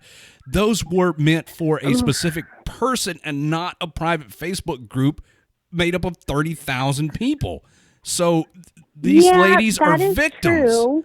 Whether they that is true. Whether they foolishly put themselves in this position or not, they're victims, and they've been victimized, and to blame them, I think, is a little bit wrong. You know what? These ladies want to be independent. They want to be victims. They need to make up their mind, to be honest with you. They do. They want to be a victim on one hand, and then they want to be Miss Independent and run every fucking thing at the same time. When they get caught, because, some of these... Yeah, you're right. Some of these chicks are caught in positions. Exactly. I think you can be Miss Independent and be a victim. No. You let your husband control the situation, and you are not independent. You're just, people need to go back to the way things were, and we wouldn't even have this problem. What? If women would sit their fucking ass down, do their housework, and just be ladies, then we would be fine. And we could take pictures. All right. I honestly, wow. I think that the women, I'm sorry, I don't blame them. Wow. No, please keep going. Going. I mean, this. I'm sorry. Can you hold on 1 second? This is not a phone call I expected, but please continue. I'm sorry. I feel like, you know what? You showed your ass on the Snapchat, and of course it was going to get screenshotted because the guy was probably overseas, and you were probably tag chasing or something. You knew that those pictures were not going to be just like this one guy's going to have this picture. But did you know that? Can you honestly say you knew that? I don't think so. I think you establish a level of trust, whether actual or perceived, with somebody, and then that person in turn violates that trust and it makes you a victim. I think you're victim blaming. That is true, because the thing about it is nowadays these freaking girls, they're like, oh, you like me? Oh, I like you too. Let me Snapchat you that pussy.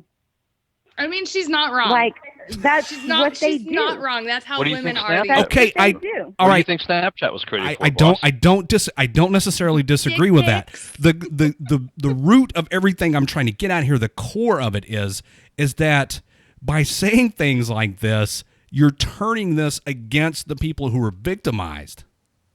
That's what I'm trying to say. Have we spoken with any of the women that were actually photographed to see how they feel about it? Have I spoken with? No. One of them has come forward and has been interviewed, though, and if you'll go look it up, She was How do absolutely. we look it up? It's on the internet, and you can't put anything on the internet if it's not true. Oh, I know. I just hate Always Googling.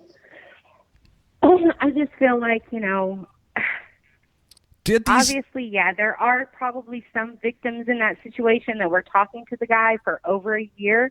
But I mean, if you're talking to a soldier that's overseas or a Marine that's overseas and you've never even met him and all you guys do is talk online and you send him something, well, then it's expected that he's going to show listen, the guy you were that's a in his stupid bunkmate. kid once, were you not? And you made bad decisions. Me? Yeah. But the thing about being a stupid kid and a stupid adult is that you own up to your mistakes. You're like, oh my God, should have done that. Let me go. No disagreement. You And own up that's to your mistakes. fine. That does not justify, though, somebody betraying your trust and victimizing you. That's their fault for trusting them. All right. They were stupid. We're going nowhere with They this. were stupid. Yeah, I'm I don't sorry. disagree with that. I guess I should be more sympathize with the girls, but I don't because they put themselves in that situation. Okay. And they should have known better. And the thing about it is the reason why they don't know any better is everybody's sheltering their children so freaking hard that when they get out into the real world that they just go ballistically crazy, insane, and start fucking everybody around the corner. And once again, that's I am probably- in and agreement there's with a you. lot of there's a lot of reasons why, and I think that comes back to the women that we are supposed to be. We are not being anymore because we are so focused on being Miss friggin' USA independent. Hoorah, let me burn my bra. The women who burn their bras is the one who's got us in all this shit. If you tune in on the So- 8th, we'll be going over the walking snatch. I don't know Ladies what or that something is. else. Yeah, Oh, it's God. To be yeah, honest it's with you, a thing. I just It's a- found it because I was looking at your live and I was like, oh, Whether this is crazy. or not, I'm sorry. I I'm make sorry. a dumb That's how I decision feel. doesn't give somebody the right to exploit my dumb decision. Don't listen. First of all, you don't have to apologize because we have differing opinions. I know. Stick to your I guns, even though I think you're wrong. To an extent, Mm-hmm. a lot of what you said holds truth. I mean, holds water. It's true. A lot of what you said, I agree with. But where I pump the brakes is where you say it's the lady's fault that their pictures were exploited. No, it's definitely not their fault. And the reason why, no, I mean, come on, and let's be serious. We have to own up to our own mistakes. No, It's and your fault. I agree with you sent the on that. picture. You sent the picture, and most women, like, I'm going to be honest with you. I'm 30. How old am I? 36 or 37? I'm either 36 or 37. You're 38. I'm 38. 38. There you go. And I know that if I send a picture to somebody, that there is a chance that this picture is going to go into the wrong hands. Like, That's I everybody, know that. though. That's everybody's. That's everybody's responsibility. But That's the whole everybody. thing. But the whole thing is that it's a closed group where these guys were sending pictures. I mean, I agree to a point, but I disagree on another point. If you're involved in something like that, you're expected of having some sort of privacy in that specific group. Then you're expected to go run rampant. You want to know what the disappointing factor is, and I'm going to tell you what it is. It's not that oh my God, you showed some pictures. One, it's the fact that these guys were Marines. Okay, the military is supposed to be held to a higher standard. I agree. No.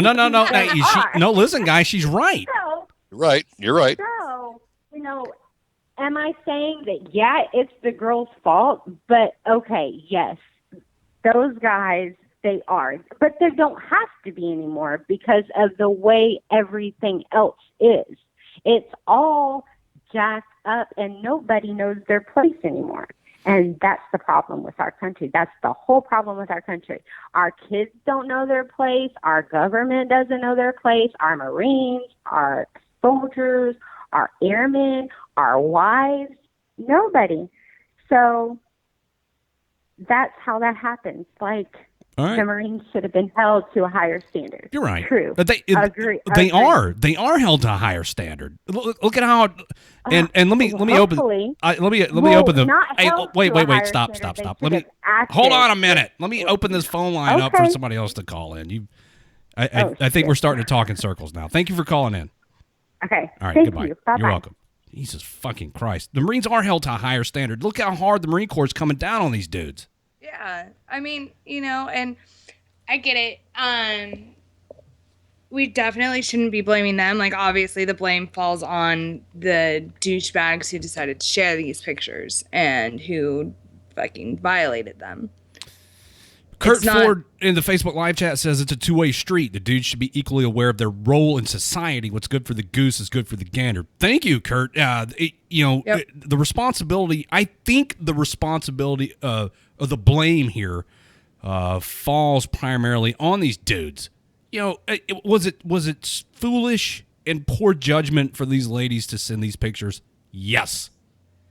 That does not justify these guys or whomever. It may have been other ladies too, females, spreading these pictures around. I think the whole thing stinks. And knowing the Marine Corps, now that this is out in the open, they're gonna crush some nuts, as my first sergeant used to say. I do know, like, when this whole thing came out, and Top and I were talking about it, I searched for said Facebook group, and it was already taken down on Saturday. Yeah. Like, I could not find said closed, like, or even private, like, Facebook group anymore. So I hope the dude who blew the whistle on this, I hope he freaking watches his six, because apparently he's already getting death threats. Yeah, he's getting death threats, and like they're threatening to like rape his wife and like waterboard his daughter, and like apparently it's a bounty on his daughter's head. Yeah, that's where I have the issue of hate. The guy was a reporter. He went in, found the story, done it, and all that stuff, and exposed it. Don't get pissed off at the guy who exposed your bullshit. You know what I mean? That's it. So you can do nothing about it. Why is Jose fucking talking shit in the Facebook live chat? Well, he was saying I was sexy, and I told him to back off. Oh. He's like, "Hey, I gave you a compliment, man." So Jose's not aware of the whole sexual harassment thing. They don't do that where he's from. Yeah, he likes to freaking shoot the shit, and then he comes in late in the conversation. He's all pissed off because his van's still not out of the shop. But like the sad part is though is that this reporter is also a Marine vet. Yeah, he's a former Marine. Yeah, so. Like, the fact that, Marines, your fucking motto is Semper Fidelis, like, always faithful. Like, you're supposed to fucking be faithful to your brothers in arms as well. And the fact that you would turn on one like that, you're a bunch of fucking rabid dogs. Because he called you and exposed your bullshit. He called you on your bullshit and exposed it. So now... Yeah. So now you're getting upset, and now you're gonna act all like fucking tough. No, you're a bunch of fucking rabid dogs, and I hope you get put down. That's like being mad at the cops for pulling you over in your shit face, and the cop takes you to jail. I mean, you didn't do nothing. You're the one drunk. Same situation. They got caught. Now they're mad. Yep. The Marine Corps is going to identify and go after some of these people. Legally. They're going to fuck them up. It's going to happen. What's this? Laura says the female Marines should be brothers in arms. Well, in a manner of speaking, Laura, yes. They're Marines. And I think by saying brothers in arms is just a way of lumping everybody together. Brothers and sisters in arms. And this whole thing stinks for the Marine Corps, because the Marines tend to pride themselves on, on honor and commitment and that whole thing. This really is going to give them has given them a black eye. Oh, it's just getting started, man. I was about to say 30,000 members, mostly comprising of active duty U.S. Marines, Marine Corps veterans, and British Royal Marines.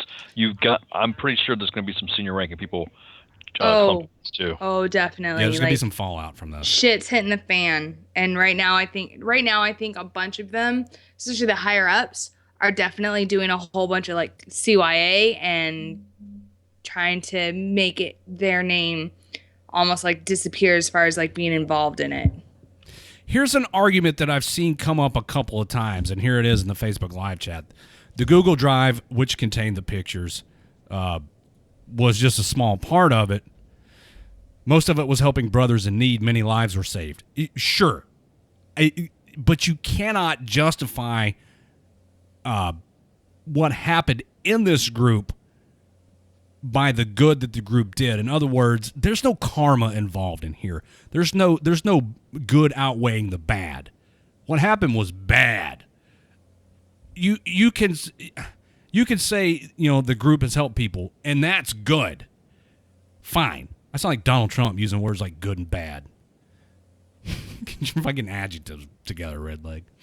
But this thing happening, not only is it overshadowing the good that was done in this group, it kind of nullifies it.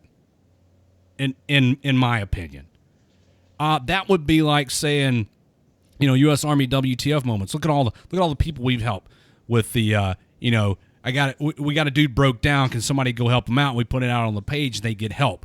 We've got a soldier in need for this. We've got a veteran in need for that. We want to do a call for attendance to a funeral. Look at all the good we do. If we do one fucked up thing, all right, Johnny, have a good one, buddy.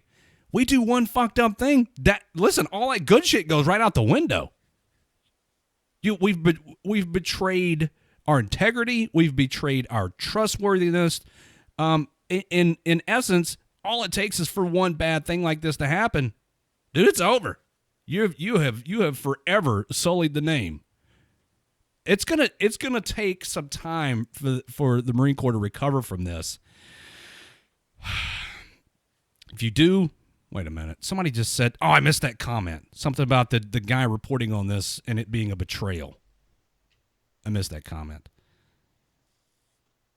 You can't store up good karma in a case like this and then have it cancel out the bad shit that happened. That's not how it works.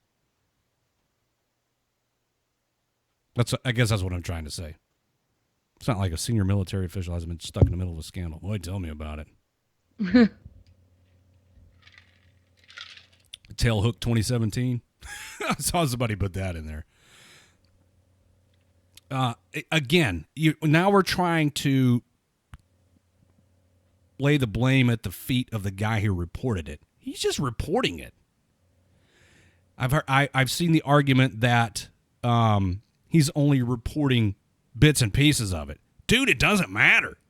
The bits and pieces that he's reporting, regardless of what he's omitting or may be omitting, the bits and pieces that he's reporting are bad enough. Okay, here it is. My point, going after the guy reported as a betrayal, it's just as much a betrayal to the female Marines that they shared their pictures. Right, Laura. Okay, thank you, whoever pinned that. Now I can see it. I wasn't sure exactly what it said. Okay, regularly scheduled break begins right now. We'll take a break. We come back. We may discuss this some more. We may discuss something else. I don't know if you guys noticed this or not. I've played so far tonight 2 North Till Dawn songs. I had those guys on Friday, North Till Dawn. That's an Army veteran doing the vocals and a Marine Corps veteran that plays the bass. And then their guitarist and drummer, also super nice guys, had them on the show for 2 hours on Friday, and they hung out. So I've been playing some of their music. I hope you guys enjoy this. They're from Houston, Texas, and I guess they're trying to make it big. And, boy, with material like this, I see them making it. I got one more North Till Dawn song. And then after that, an Ilios song, and then we'll be back and we'll wrap up the Monday edition with me and Mom and Minx and Ice, little gang, right here on WTF Nation Radio. Don't go anywhere. We'll be right back.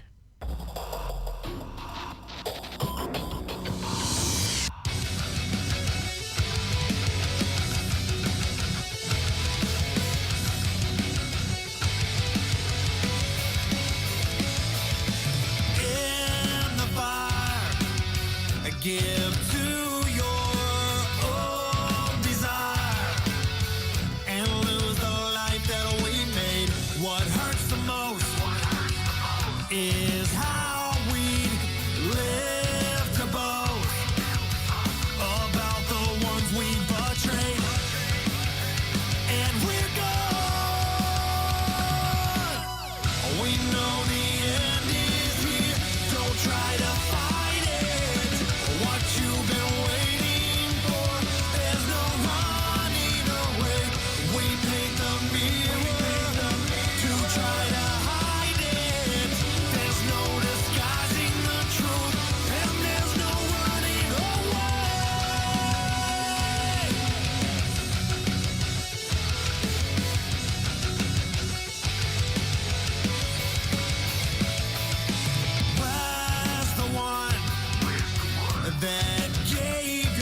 everybody, this is Feisty Minx from What the Fuck Nation Radio.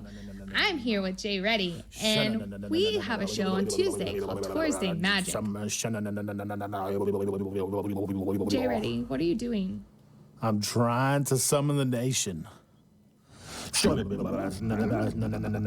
about to summon a demon. Like, let me deal with the magic part. You deal with the Viking part. All right, that's cool with me. All right. I am the one your son don't need a gun to get respect up on the street. Broadcasting live from the basement of a Pentagon. This is WTF Nation Radio. Yeah, we're back. I gotta get that fucking thing fixed, dude. It's a whole bunch of silence at the end of that song. So these fucking it was Kurt and Jeremy and Michael are all fucking harassing me about the. Well, I don't know. I think maybe they're just kind of talking about the music. There's some stuff I can't play, but I saw Metallica get thrown around in there. Have you seen Ice? Have you seen the documentary Some Kind of Monster that Metallica did? Yeah, what a fucking shit show those guys are. I was like, well, I don't understand what was it about. I mean, it's supposed to be a document. It covered an over 2-year span of them trying to record that abortion of an album, Saint Anger. You could tell that they just kind of an abortion of an album. That album sucked. They just kind of lost their mojo, dude. Metallica fell the fuck off after maybe even at the Black Album. I would say they crested. Once the Black Album was where they crested. Yeah. And that's it. After that, it was they cut their fucking hair. They got all fucking noir nouveau, fucking started emulating the Good, Bad, and the Ugly and Tony Marcioni and also the shit. I'm like, what the fuck is up with these guys? Well, here's the things that I took away from that documentary. Kirk Hammett's a pussy. Lars Ulrich is he's a fucking sniveling bitch. And not to mention the fact of micromanaging little fucking OCD little faggot. And then James Hetfield is a fucking train wreck who's just tired of playing music and is fed up with everything. He just wants to fucking be done. Yeah, he just wants to fucking, they did not want to write that album, dude. To watch that writing process in that thing was painful. It was painful for me to watch those dudes write the songs on that album. The songs are terrible. They took a different approach. The whole Napster thing too, Michael. Boy, that really, and Lars will acknowledge even to this day in interviews that he fucked up with that Napster thing and going after everybody who's illegally pay us for our music. Yeah, you motherfuckers haven't made enough money already. Anyway, I mean, I guess I'm just blowing off steam. Fuck those dudes. Well, no, but it also had, I think, they're realizing now because is iTunes a more legitimized version of Napster, and had they partnered with Napster, I think they'd have made even fucking more money. Yeah, they would have. Hetfield's I've said it before. He's really the only dude, talent in that band. Lars is a fucking shit fucking drummer. I've played with drummers better than that dude. Kirk Hammett, he's just kind of hanging out. He says as much in the documentary. He's just trying to keep the peace between Hetfield and Ulrich. That boy, if you got a few hours to burn, if you want to watch a fucking slow motion train wreck, go watch Some Kind of Monster. Oh my God, I was getting frustrated. I wanted to go beat somebody's ass. I was getting frustrated watching their. It was cool because they had all the cameos from all the other guys from like Nine Inch Nails, Alice in Chains. I mean, Chris Weiss from the Cult was in there, so I thought that was pretty cool. You know who they got Newstead in there. What really caught me by surprise was the fact that he worked with this. David likes Trujillo.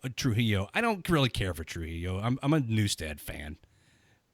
But what really caught me by surprise was, they're working with this therapist dude, and they get Dave Mustaine in there. Dave oh my Mustaine, God, I know. He was their original guitarist, and they kicked him out of the band, and he came in and he let Lars Ulrich have it. That's the best part of the whole fucking documentary, where he goes off on Ulrich. What a punk. I didn't want to talk about Metallica tonight. That would kill a little time, though. Yeah, well, I mean, that's why I continuously download their music for free. Oh, my God. Napster and then LimeWire and Kazaa. Who remembers the days of giving your computer AIDS just to get music? So many viruses. And porn. Oh, LimeWire. LimeWire, exactly. Right. I knew that would wake her up. Fucking LimeWire, Kazaa. Unreal. P2P networking was the shit.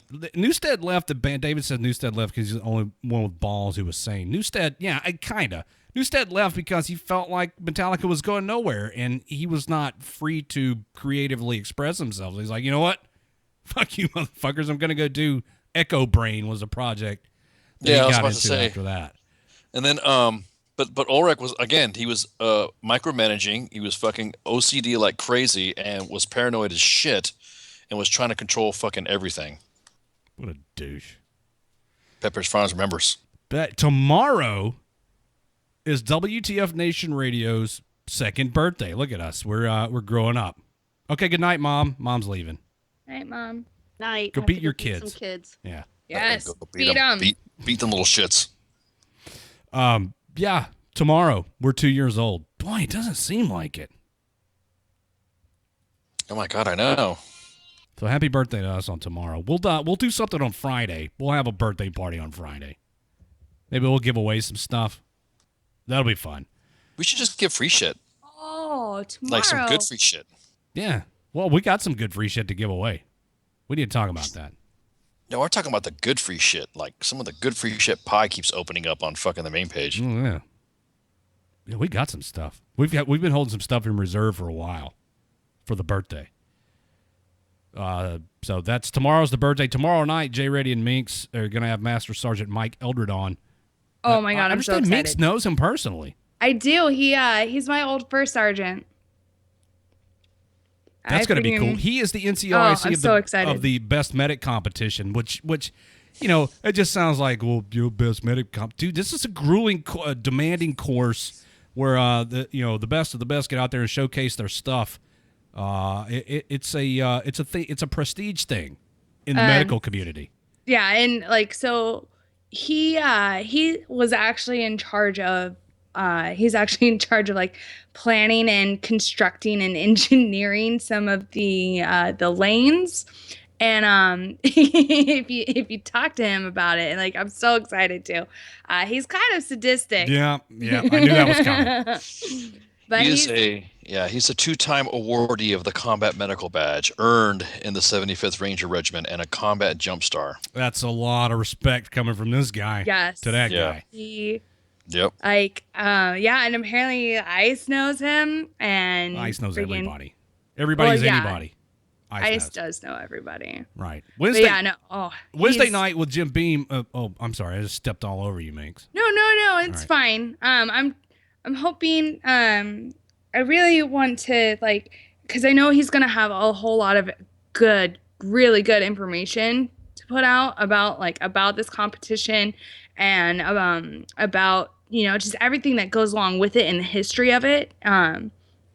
So I'm hoping that we can try to do the interview on Facebook Live, but I don't know if Jay Reddy's got buttons, but I don't know if he's got the capability to do that. We'll make it work. I really want to reach a large audience. We'll figure something out. I might be able to help you out, even though I'm not going to be here tomorrow. Yeah. Wednesday night with Jim Beam. Patrick Benson is going to be on Jim's show.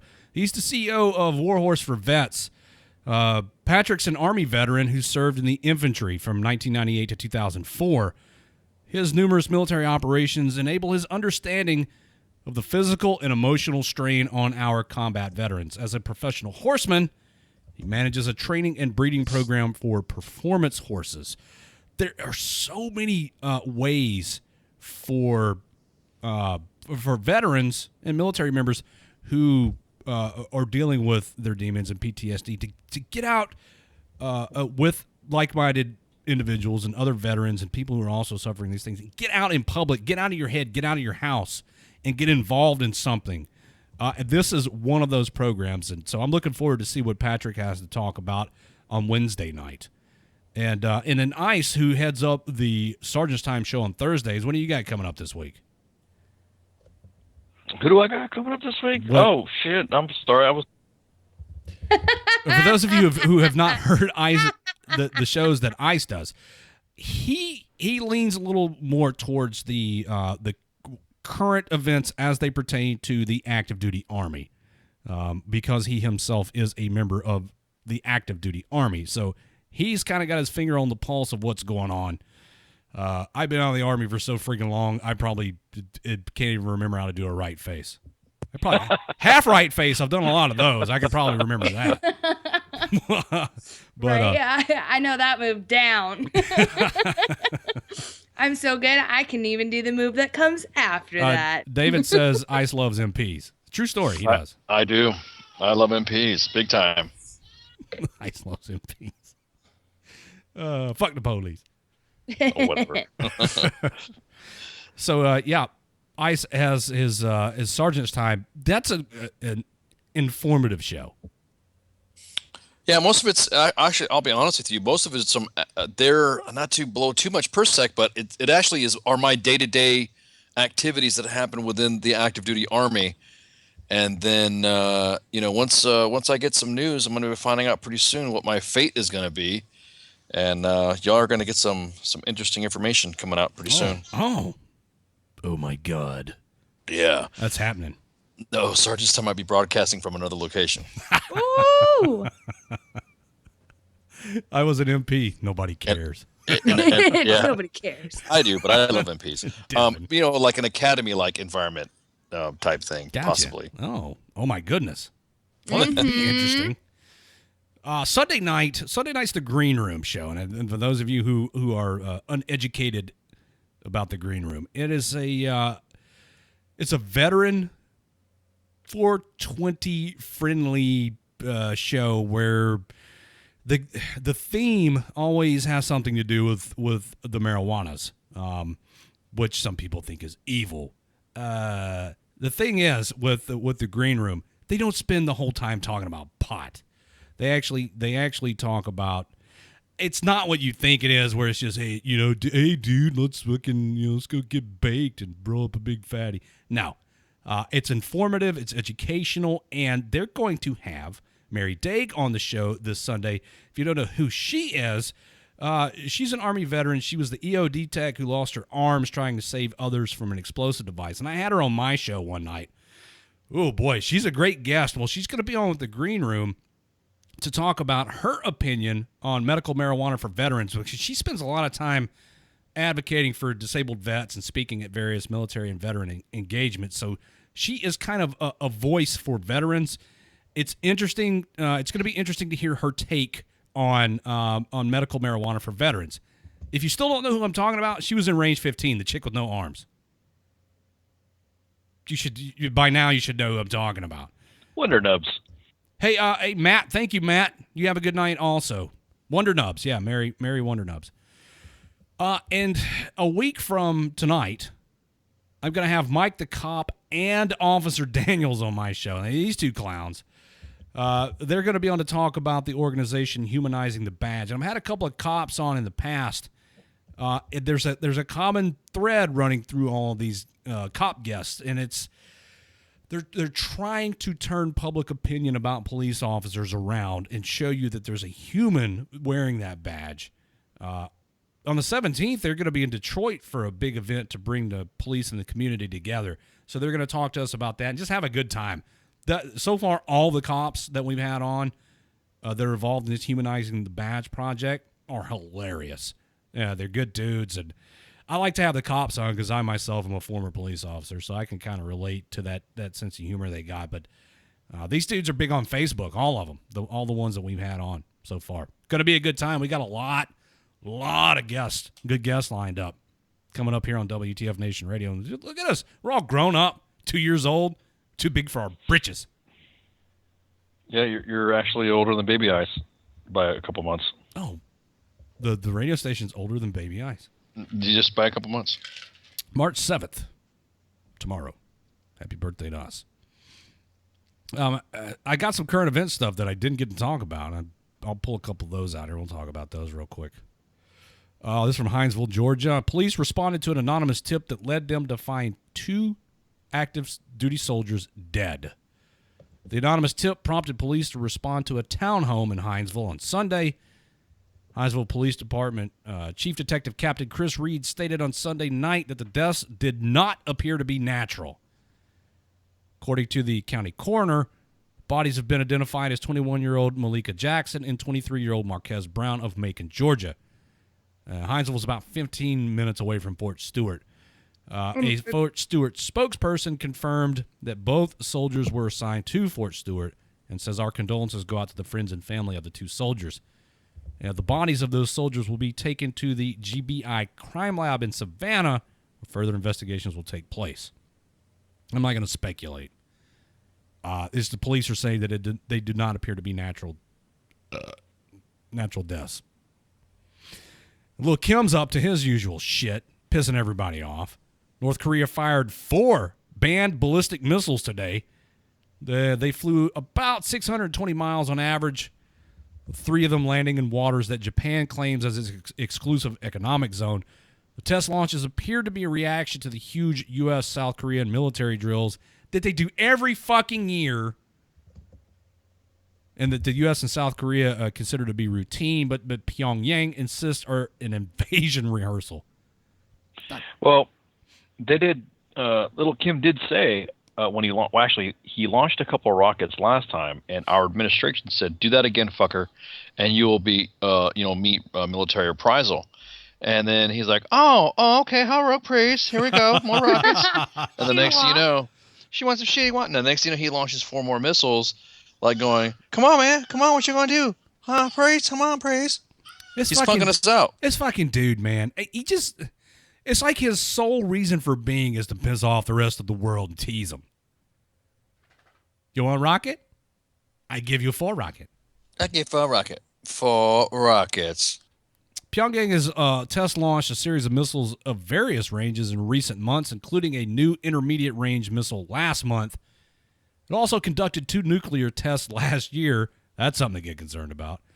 The ramped up tests come as leader Kim Jong-un pushes for a nuclear and missile program that could deter what he calls U.S. and South Korean hostility toward the North. How the fuck does this dude How are we hostile towards them?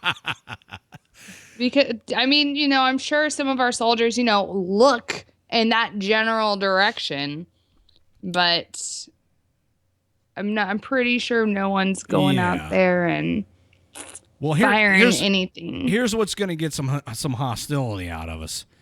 There have been widespread worries that the North will conduct an ICBM test that, when perfected, could, in theory, reach the U.S. mainland. Washington would consider such a capability a major threat. You think so? I think maybe at that point President Trump's going to say, you know what? Again, let's cut the power. Well, again, you cut the power off to North Korea. That doesn't do a whole lot. Seoul and Washington call their military drills on the Korean Peninsula, which remains in a technical state of war because the 1950 to 53 Korean War ended with an armistice, not a peace treaty, defensive and routine, and that's exactly what it is. They were, we did that shit when I was over there. It's just, it's readiness drills. But North Korea hates the military drills, which run until late April, and which analysts say force its impoverished military to respond with expensive deployments and drills of their own. An unidentified spokesman for the North's General Staff of the Korean People's Army said last week that Pyongyang's reaction to the southern drills would be the toughest ever, but did not elaborate. Now, the United States currently has about 28,500 troops stationed in South Korea. Fucking Lil Kim, dude. He needs to calm the fuck down, first of all. Fuck you, Hans Bricks. You're busting my balls, Hans Bricks. Oh, Hans Bricks. He needs to fucking... Fuck you, Alec Byron.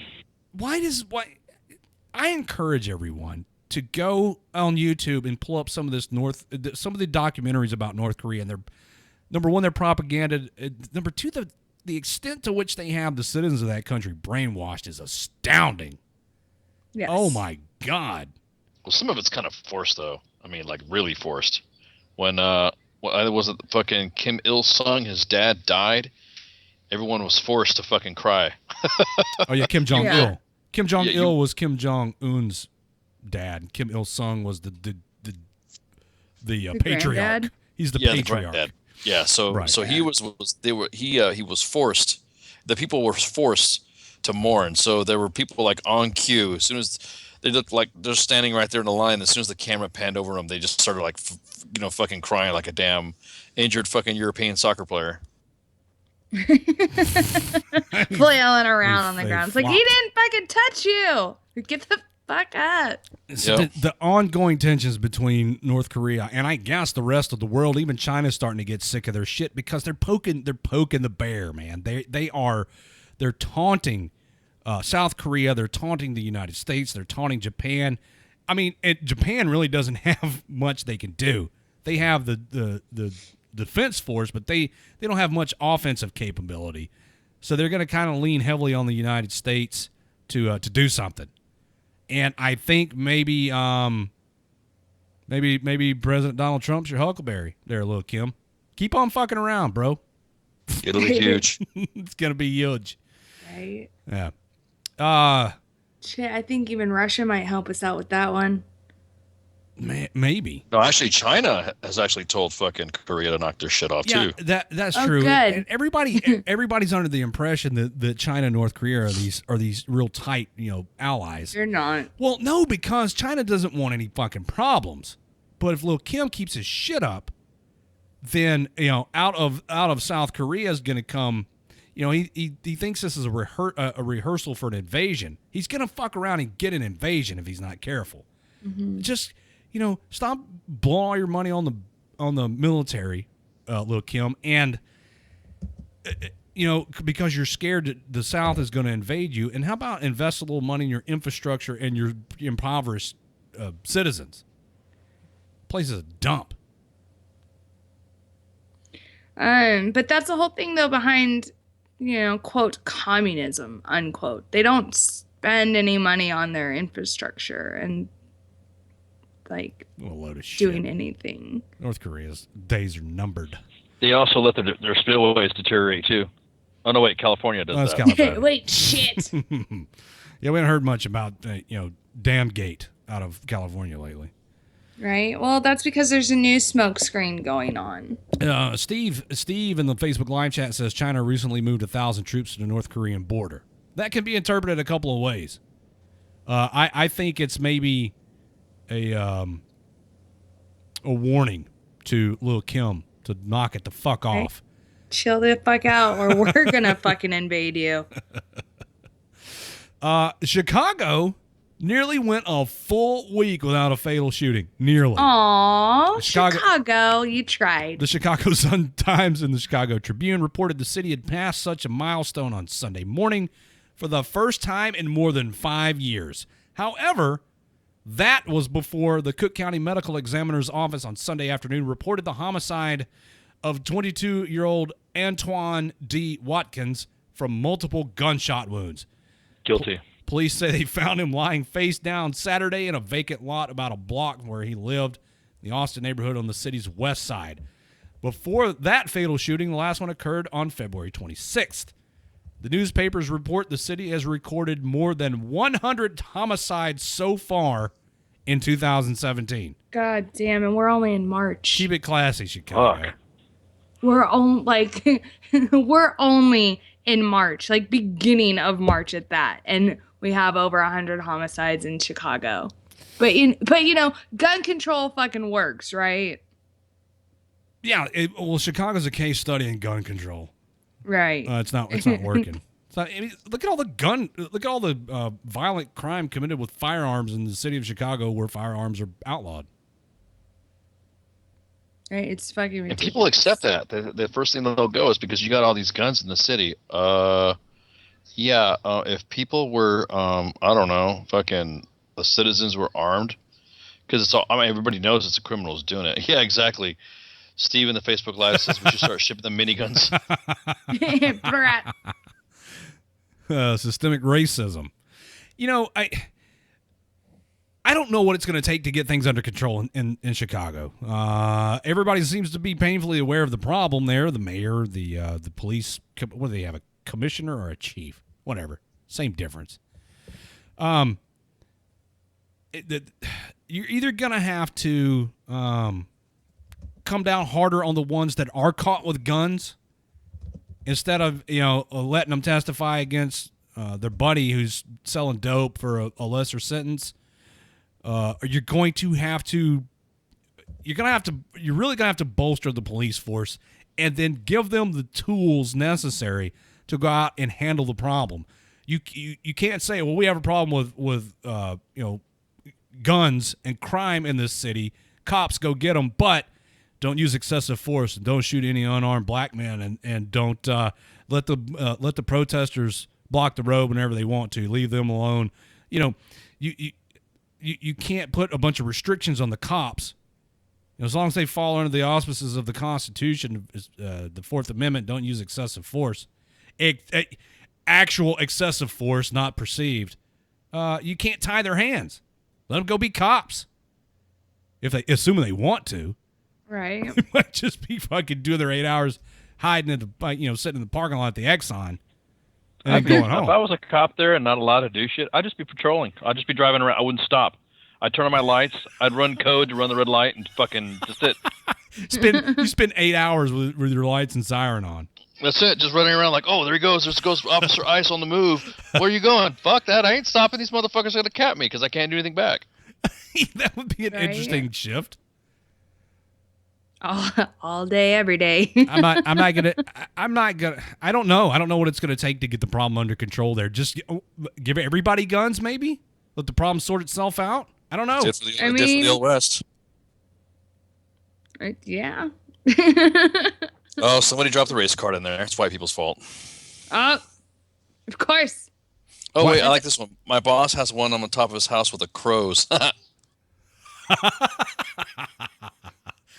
For you guys that don't know what a Crows is, it's a commonly remotely operated weapon station, and that is where you put a 240 Bravo or a 50 cal on top of it, and you use a Xbox controller, and you lay the fucking scunion on the enemy from the comfort of your own MRAP. Yeah. I think Andrew was being facetious when he said white people are always the root of the issues. Yeah, well, I know. I think that was a tongue-in-cheek comment. I think he was too. Andrew. Scheidamental.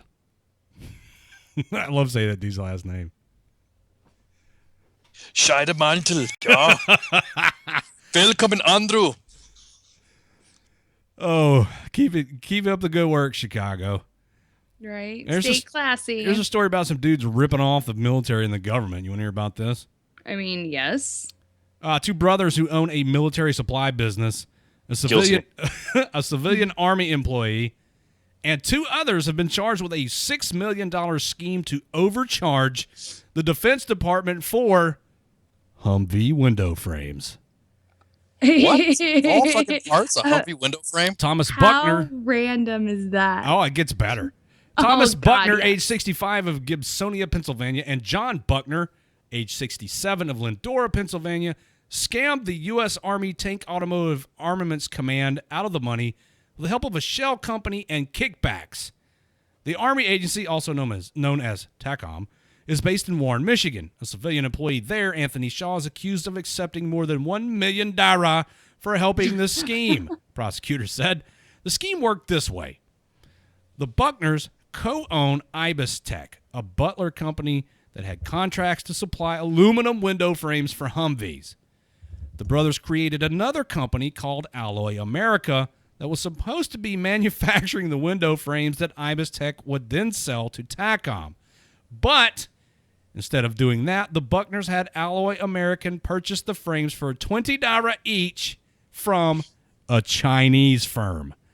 They then created records to make it appear that Ibis Tech paid Alloy America $70 for each frame. Oh, Rook. Ibis Tech then passed on the $70 per frame cost to TACOM. The Buckner brothers also sold scrap aluminum relating to the manufacture of the frames, but kept that money. Buckners and Ibis Tech were supposed to go to credit the scrap revenue to TACOM as a way of helping the government agency control costs. The payments to Shaw were funneled through a Michigan motorcycle business. That business is owned by David Buckner of Warren, Michigan, who's not related to the Pennsylvania brothers. What a twisted, weird fucking... Right, Michael? What the fuck, he says. Ibis Tech's chief financial officer, Harry Kramer, 55, of Wexford, helped the Buckner brothers carry out the scheme and then filed false tax returns that understated Ibis Tech's income in 2009 and 2010. Woo! Well, these guys have a racket going. If convicted of major fraud against the government and income tax evasion, these two 60-something-year-old Buckner dudes face up to 20 years in prison and fines of up to $1.5 million, while Kramer faces up to 16 years in prison and a $1.5 million fine. Shaw, the other dude, faces up to 19 years in prison and a $1.25 million fine if convicted of receiving a gratuity as a public official, tax evasion, and making false statements. And then the other David Buckner dude faces up to 3 years in prison and a $250,000 fine if convicted of corrupt or forcible interference with the IRS. Investigation for allegedly funneling the payments from the brothers to Shaw, his friend. What the fuck, man? Who comes up? So, let me recap, everybody. These two dickheads were running a company that sold window frames to the Army. They were charging the Army an exorbitant amount of money for these goddamn things because, you know, that's just the way it works. But what they were actually doing was buying these frames from China, funneling through their funneling these through their shell company, making it appear as though that company actually manufactured them. So they're buying them from themselves on paper, but getting them from China. And then these other dudes helped them launder the money. And now all these fuckers are going to prison. You know what? They probably got kind of greedy. That little extra buck. So if you're 65 and 67 years old, what the fuck do you need $6 for? You're only going to live a few more. Draw your Social Security. Shut up. Boats and hoes. Boats and hoes. That's what it is. That's what happens. You get greedy. You want a yacht. And you want a bunch of bitches on it. And this is what happens. Oh. Huh. It's the Russians' fault. The Russians are involved in everything. Right. They fucking hacked us. So, good job, you greedy fuckstick in prison. Way to go. Way to go. Because of you, we can't have nice things. An veteran being prosecuted for hanging a 6-inch American flag on the fence outside of VA permission joined fellow military veteran Pete Hegseth on Fox and Friends on Saturday with his attorney. The veteran, Bob Rosebrock, served in the United States Army from 1965 to 1967, according to Fox News. He protested the treatment of homeless veterans by hanging the flag outside the Greater Los Angeles VA facility on Memorial Day. Because Rosebrock put the flag facing 6 months in prison and a coming trial. Oh, my God. He says it revolves around federal judgment against the VA, and they're not just out after me. And they're just coming out after me. That's what he says. He thinks this is a retaliation. He says it's like, because all we're doing is displaying the American flag and there's no regulation on it. Rosebrock's attorney said the treatment of his client should outrage all Americans. Are you guys outraged? I mean, what was the flag? I mean, you get for flying a fucking flag and he didn't ask for permission. That's fucked up. I mean, it's not going to be like I'm screaming at a fucking camera outrage. Well, I mean, let's boil this thing down to its essence. He hung a 6-inch American flag on the fence in front of the VA in Los Angeles, and now he's looking at 6 months in prison. I think that's a little excessive. Yeah, that's what I'm saying. And I mean, it's about this all the time, excessive, but it's California. So no, but we talk about this all the time. There're just some people that just want to push the fucking envelope on some realize what they're fucking doing, and it's almost like the law enforcement line at a riot. They're going to tell you step back, step back, step back, step back, and the next thing you know, all of a sudden cops are bad. So you got to. It's one of those battles, pick your battles type shit. Okay, so do you think this dude's picking a fight? because it says right here, he says that he won a federal judgment against the VA. So I'm not sure the timeline here. Did he win this judgment against the VA and then go hang the flag on the fence? I mean, you're kind of, if that's the case, you're kind of picking a fight for hanging a 6-inch American flag on the fence outside the VA. Yeah, that's excessive. I mean, and the dude's old too. He's an old dude. I mean, leave Gramps alone. Leave the old guys alone. It's come to the point now where it's okay as long as you kowtow to somebody's fucking line that's going to be people. The respect of elders is gone now. So you go out and you hang the flag on the fence. They come after you. 6 months in prison. And he says it's because the VA's somebody's retaliating against him. Prosecutor's like, oh yeah, well, we'll do it. So he's gonna go to trial. It's gonna be interesting to see what happens here. Part of me, you want a judgment against the VA. We get it. Stop fucking with them. Part of me also wants to say, keep fighting the good fight, man, and bring in awareness, because I think that's what this is all about. As opposed to, I'd have had a 6-foot fucking flag. Then that's worth fucking 6 months. Yeah, a little 6-inch one like that. Stop it, dude. Like, really? I don't think you need time for that. Devin says prosecutors have discretion. They don't have to proffer charges. They don't. So it will either be a case of a prosecutor to her cap or pressure to go after this dude. Yes, law enforcement has discretion. I know that probably better than anybody here as a former law enforcement officer. I don't have a lot of context here. Story. This is just kind of a short blurb as to what's going on. I would like to find out more information about this case. According to the Department of Veterans Affairs, was unable to comment on the case, and the Department of Justice had not yet responded to a request for comment. So keep an eye on it. Bob Rosebrock, I guess, has issues with the VA and wants everybody to know about it. What a crazy fucking situation. With in this country and in this world, they do something like that. I mean, unless there's more to it, this dude's just been a giant pain in the VA's ass. And that's what I'm saying. We don't know the full story. Don't know. Yeah. I mean, I put a fuck Redleg bumper sticker in trash can. And people saw me do that, and they just laughed. And then they, I drove back to the same gas station, and it was gone. So. Oh, somebody took it off. Somebody took it off, man.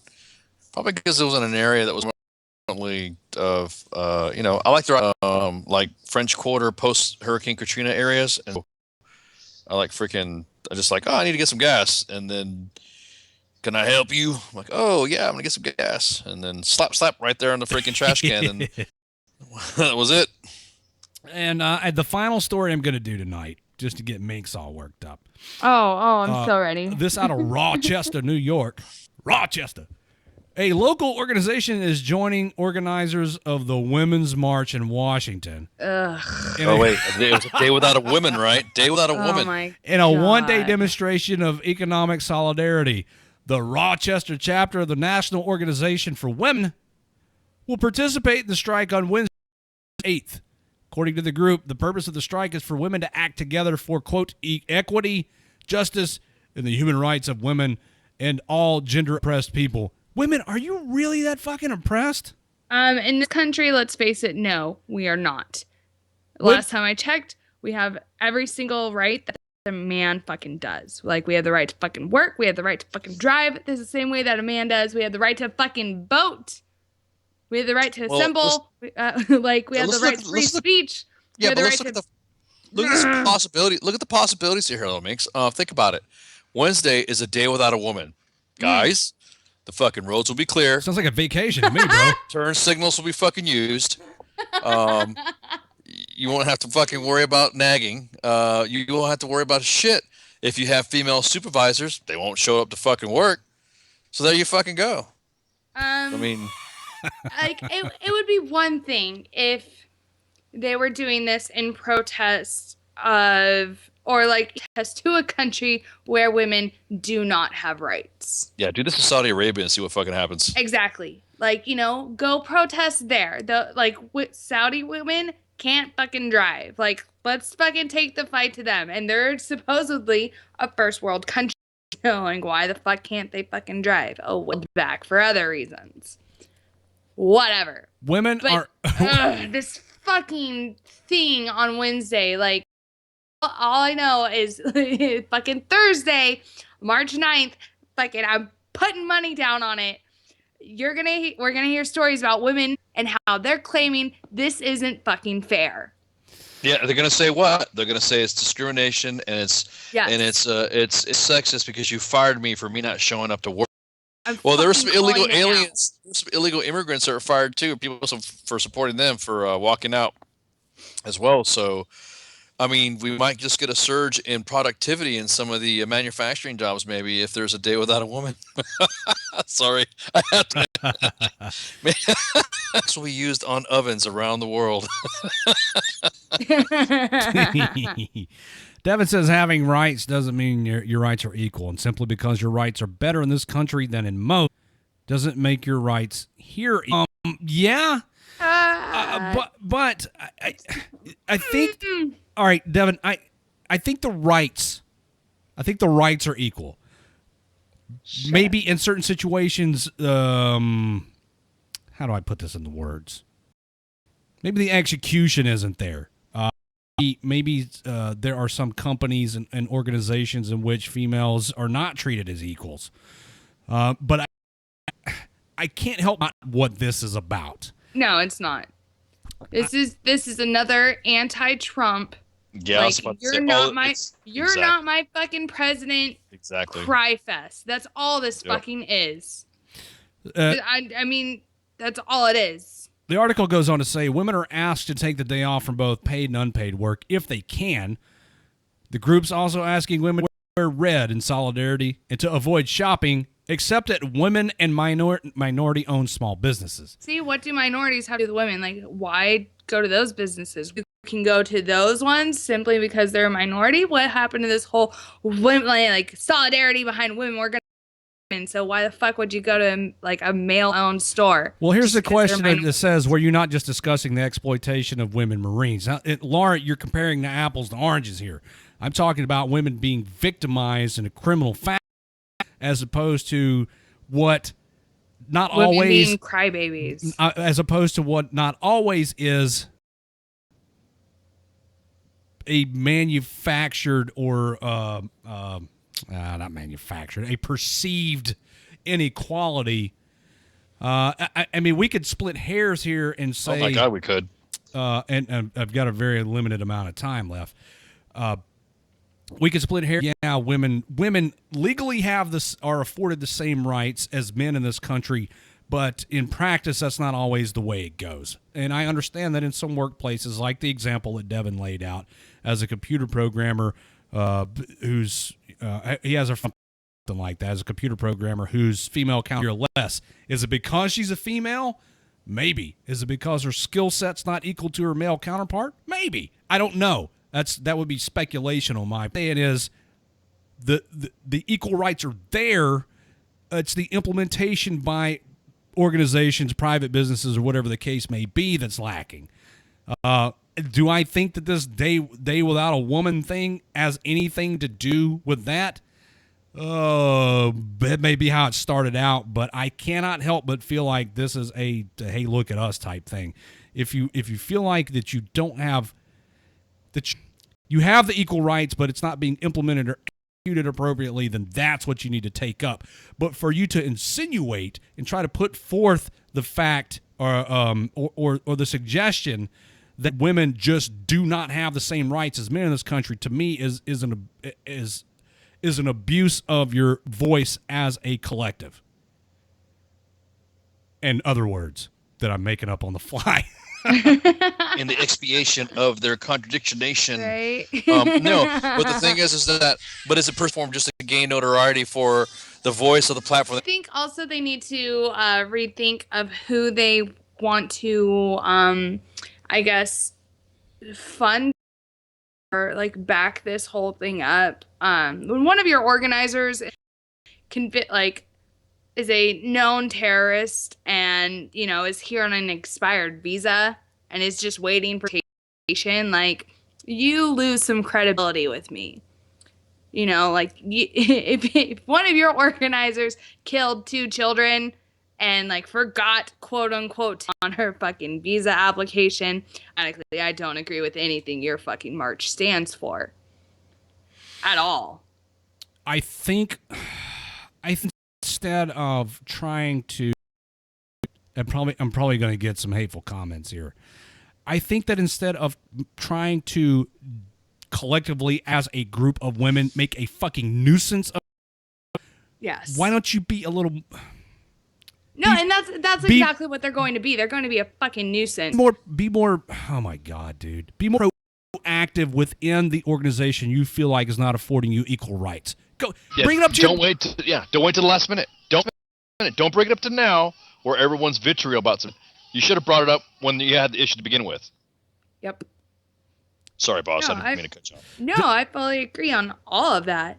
This NOW organization says this is about joining in solidarity to raise awareness to the significance of women's work, sexual harassment, wage disparities, and women's unpaid labor in the home. All right. I'm sorry. Why should we get paid at home to maintain us? Which is, provided. Okay, all right, wait a minute. Devin just put into words what I was trying to put into words all night. You want more action and less blaming. Yeah, Devin. I like this dude. Devin's a smart dude, and he knows how to put stuff into words, and he's been here all night. There's a feather in your cap. Fucking words. Thank you, Devin. Good job, Devin. Yeah. Gold star for you. Point for Devin. That last statement that I just read. I got 3 minutes left in the show. Okay, raise awareness to the significance of women's work. Do we need more awareness of the significance of? Well, some people might. I am fully aware of the significance.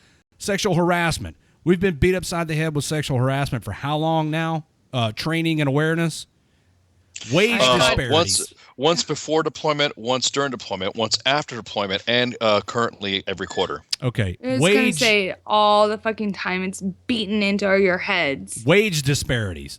Now, that's a real thing. I understand that. That some people are being paid less.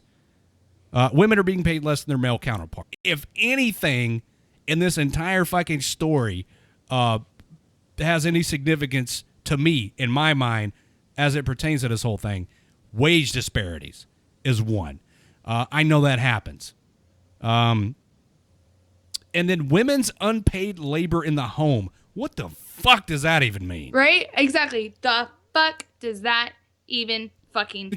Your husband to pay you for staying at home and taking care of the house and I sound like a misogynist, but if that is... Oh, I'll fucking say it then. Call me a goddamn misogynist. If that is what you've either agreed to with your husband to do, or have the, as some people, like my wife would put it, the privilege of being able to stay home while the husband goes and works, dude, is that unpaid labor in the...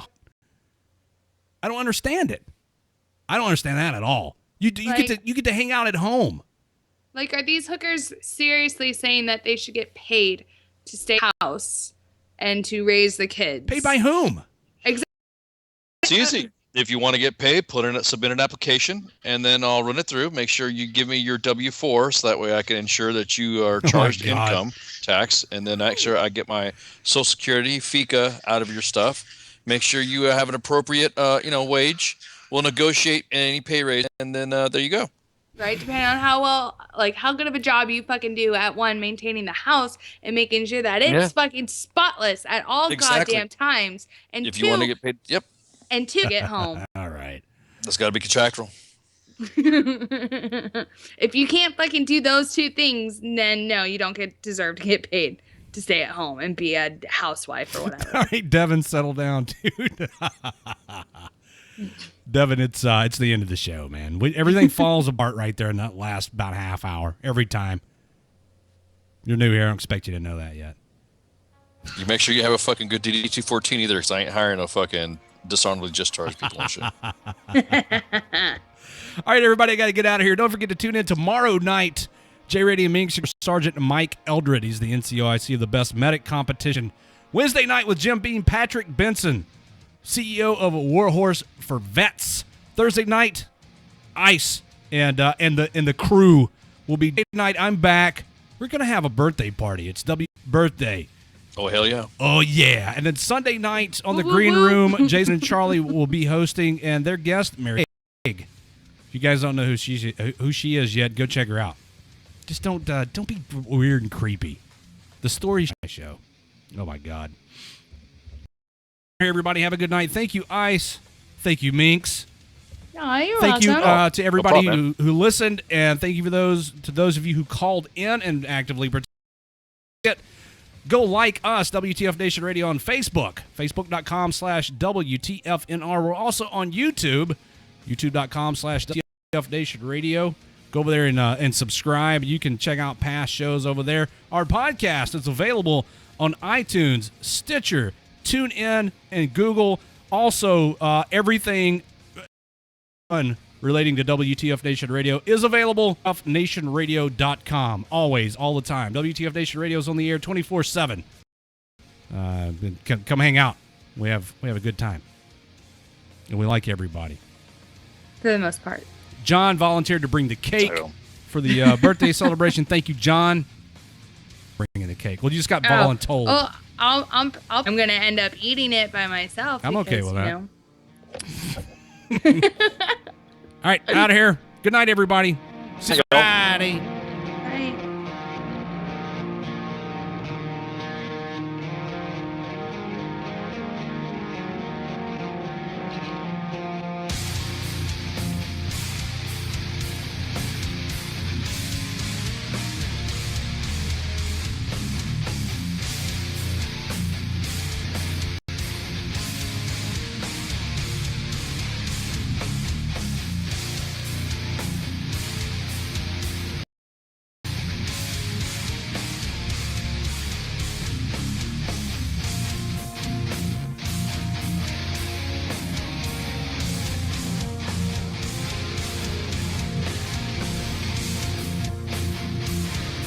Bye, Felicia.